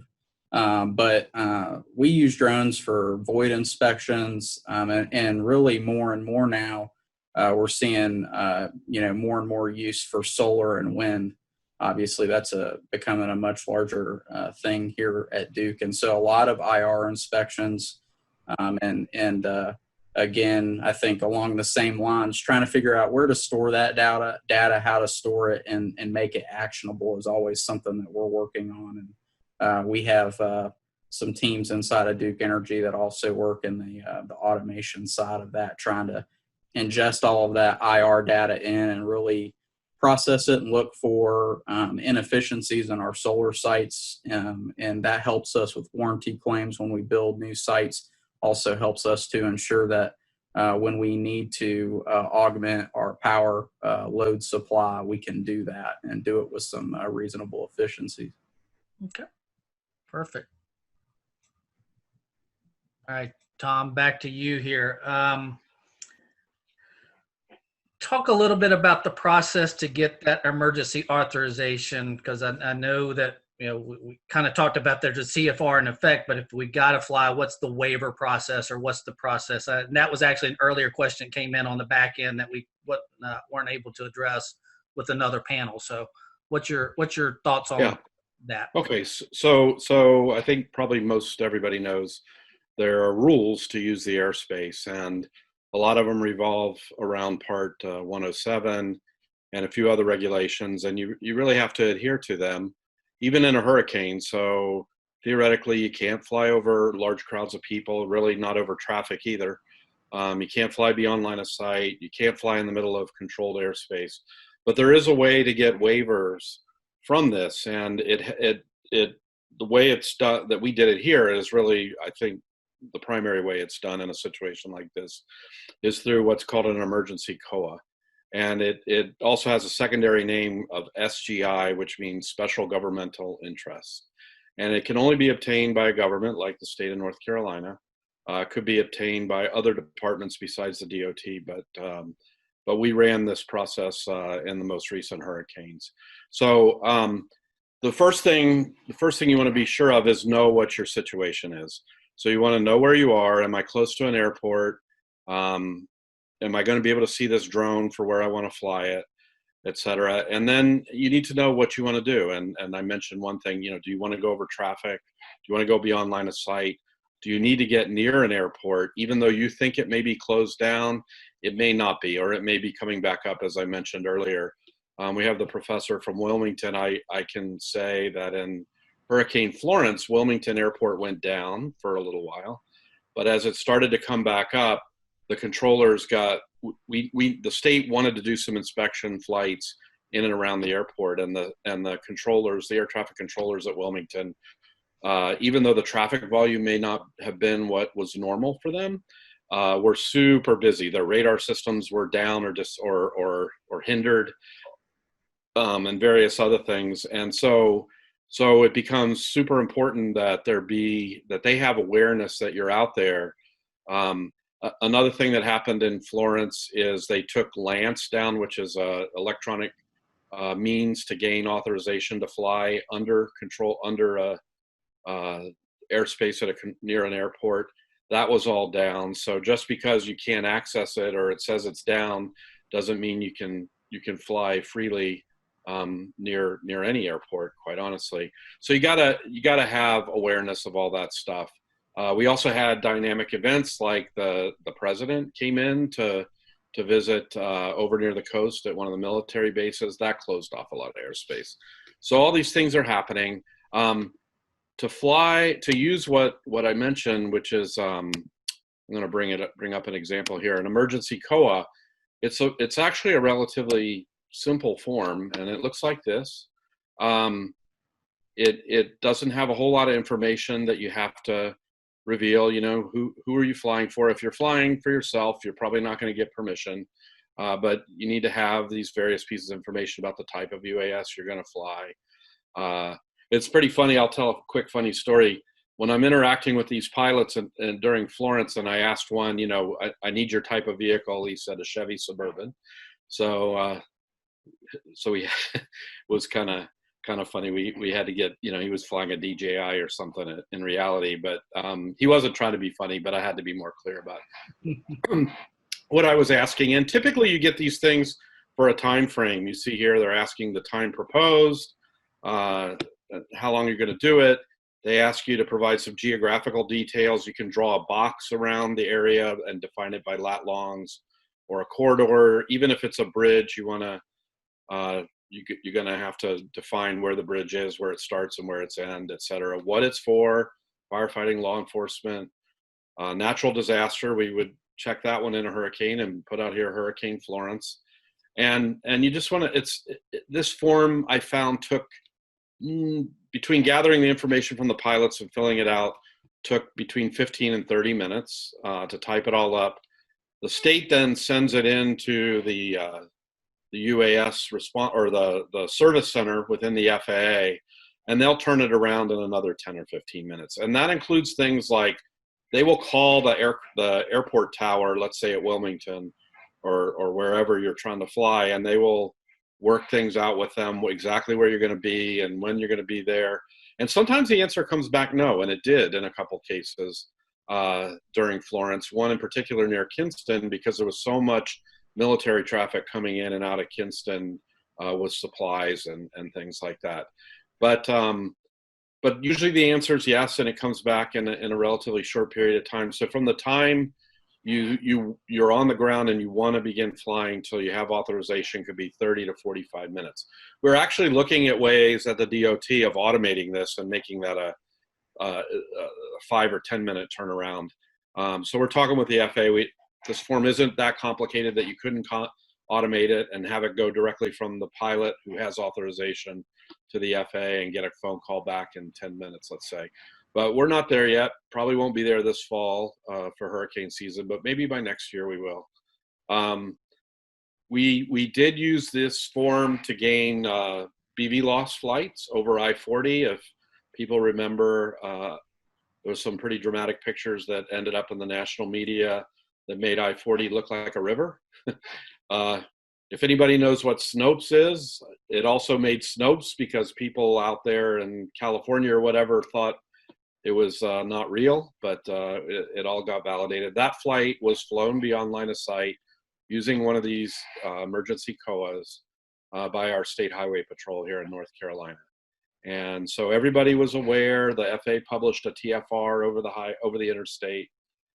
The pilots, some of whom were on your previous panel, Sergeant Collins was one of them. They were able to get up and down the interstate to sort of see what the water depth looked like, how far away it went. It was a couple, 3 miles, if I remember right, and what was going on around the highway. So, and were there any cars submerged? And we need to do something about that. So it's a very, very useful tool. It works. And as I said, it has to be, you have to go through the state agency to get these, but they work, and they work relatively fast. Okay. So just to clarify, the state agency, you're talking DOT. So would a small local sheriff's department be able to apply directly, or? Yeah, that's a great question. I believe so. You know, there's things like firefighting and law enforcement here. I've also helped the State Highway Patrol get these for other things, not in an emergency time. I personally have not helped a local police or fire department, but yeah, I'm 99% sure that it will work. Okay. And this is a standard FAA form they can pull off the web somewhere. But yeah. All right. Let's go back to Joe here real quick. We were discussing analyzing data. One of the things that I've seen someone do is actually reprogram a tello to recognize a sunflower and put a pollinator rod on it in order to move from with the bee population declining, actually pollinate autonomously sunflowers. So artificial intelligence is definitely out there. We're using it for obstacle avoidance. Where else can we see AI actually being applied for drones and unmanned aviation? Oh, thanks for that. Yeah, we're a professional engineering firm, and what we'll do is we have multiple contracts with the federal government and the GSA. GSA has 6,000 buildings that are all over the country, and what we'll do is go in a day and take 3,000 photographs. There'll be infrared and RGB, and we'll do it a couple hours after sundown so we can get a good view of where there may be water deposits. And we got to take those 3,000 photos and look at them manually, basically, and look for facade falls, roof, congestion of water. Obviously, if we see congestion of water in the roof, then we have to go back and take a core sample to get a final report. So working with Crown and others, we are using Google and Narvella to analyze, so we've already analyzed multiple different buildings, so we're training the software to be able to identify pixel images that represent defects in the building, whether that's roof defects or facade defects, etc. Additionally, we're working on an SBIR with the Navy to identify corrosion and paint cracks on aircraft. So we're partnered with the Carolina Aviation Museum, and we're using World War II planes and taking 3,000 photos of each plane, uploading that into the artificial intelligence, and then training that artificial intelligence to identify corrosion, paint cracks. And right now it's fairly simple. As we move forward, we want to, as a matter of fact, we're doing it this week. We're taking thermal images after dark. We have an authorization from the FAA to fly between the runways at Charlotte Douglas at night. So we'll go in and take thermal images of the aircraft and look for, the aircraft are outside, so they have potential to have locations where water is being accumulated.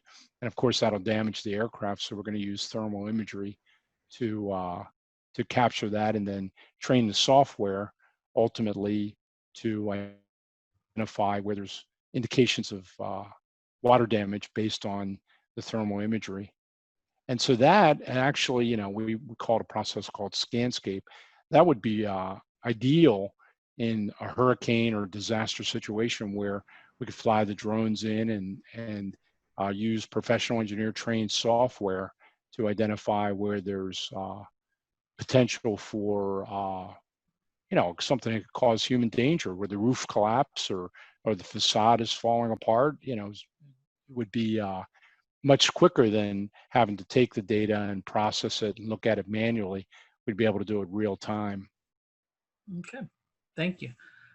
We've got 5 minutes left, and I know Garrett's got a very, very hard stop. So I'm gonna jump to him real quick and ask you any last words or recommendations or thoughts on anything that's been presented today, or that you want to focus on or make it aware of.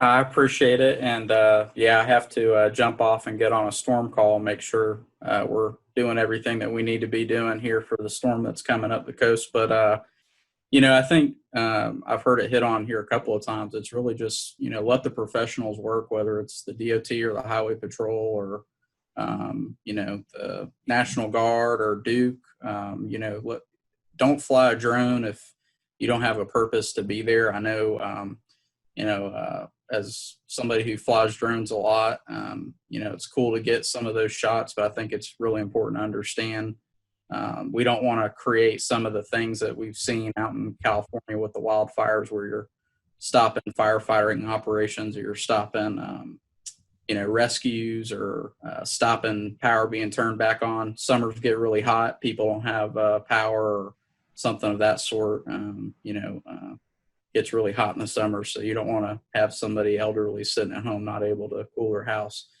So decisions like that turn into real consequences for people.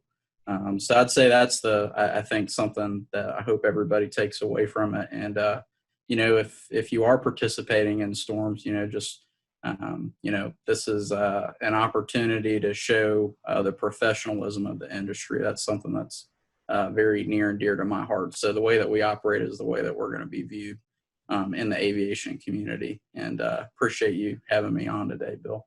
Oh, absolutely. Thank you so much, Garrett. Tom, final words, anything of interest? Yeah. Covered, so. Yeah, so I feel very fortunate. I grew up, I was a grade school kid in the era of Apollo and space flight. And actually my father was friends with Neil Armstrong, so he used to come to our house for dinner, which was pretty cool. But to get to to grow up like that and get to this stage where NASA likes to say currently this is the most exciting age of aviation since the jet airplane came along. And there's so many things happening with unmanned aviation. Drones is the first step. We're still, all of us, learning all the powerful ways to use it and how to expand it beyond some of the things we talked about today. So it's a really exciting time. Anybody that's in this industry, which I presume most of our guests today are, you're in the right place. I think you're going to have a job for a long time. There's bigger vehicles coming. They're going to carry people, like the Jetsons cartoon when I was a kid. And so really, really happy to see all the interest here today, and thanks for tuning in. Thank you, Tom. We've got our first drone heading to Mars too now, so we'll see how that goes. So Narcissa, what do you, final words, anything that you want to share? Sure. I would say my little contribution here, my takeaway would be that, yeah, despite artificial intelligence and the automation processes that we're definitely going to see and we're seeing increasingly in all realms, I do still think that drone education and general geospatial education are really important, as I am an educator, and also that we do need to, I mean, drone technology is growing, it's getting greater, cooler by the day, but thinking about the integration and the fusion of the drones with some of the other technologies that are out there, I think is definitely something to keep in mind, that is going to give a lot more power to what drones can do than what they can do by themselves. All right, great. I'm right there with you. I think education is critical across the board. So, Joe, last words for you, and then we'll be making our final remarks here. Yeah, I'd like to piggyback on what Narcissa says. She, of course, is over on the coastal side of the state. We're here in Charlotte, North Carolina. We teach, for the last 4 years, we've been teaching at the CPCC campus. It's called the Maracas campus, and it's a first responder training center. We teach multiple drone classes, of course, Part 107, but we also teach digital processing. We have a 3-day drone advanced academy, and we also have a digital forensics class. Most recently working with Riley Beeman, we were down at South Piedmont. So there's, and also CPCC has put out a schedule for the fall. There was, with COVID, there was some question, but the schedule's been put out, and there's a couple of Part 107s and a 3-day drone class for first responders. So the training really, you know, of course, it helps that individuals that are going into a disaster have had experience with disasters. That's number one. But number two, then, if they're taking a drone in, it's, has been mentioned many times in this conference, training is a key element for success. All right. Thanks so much, Joe. Again, we are now at 4 o'clock. This concludes our hurricane response and drones, and we appreciate everyone's attention. We had a very good turnout, even after our little bit of snafu at the very beginning with getting everybody in. We are immediately now turning into our Let's Talk Drones program.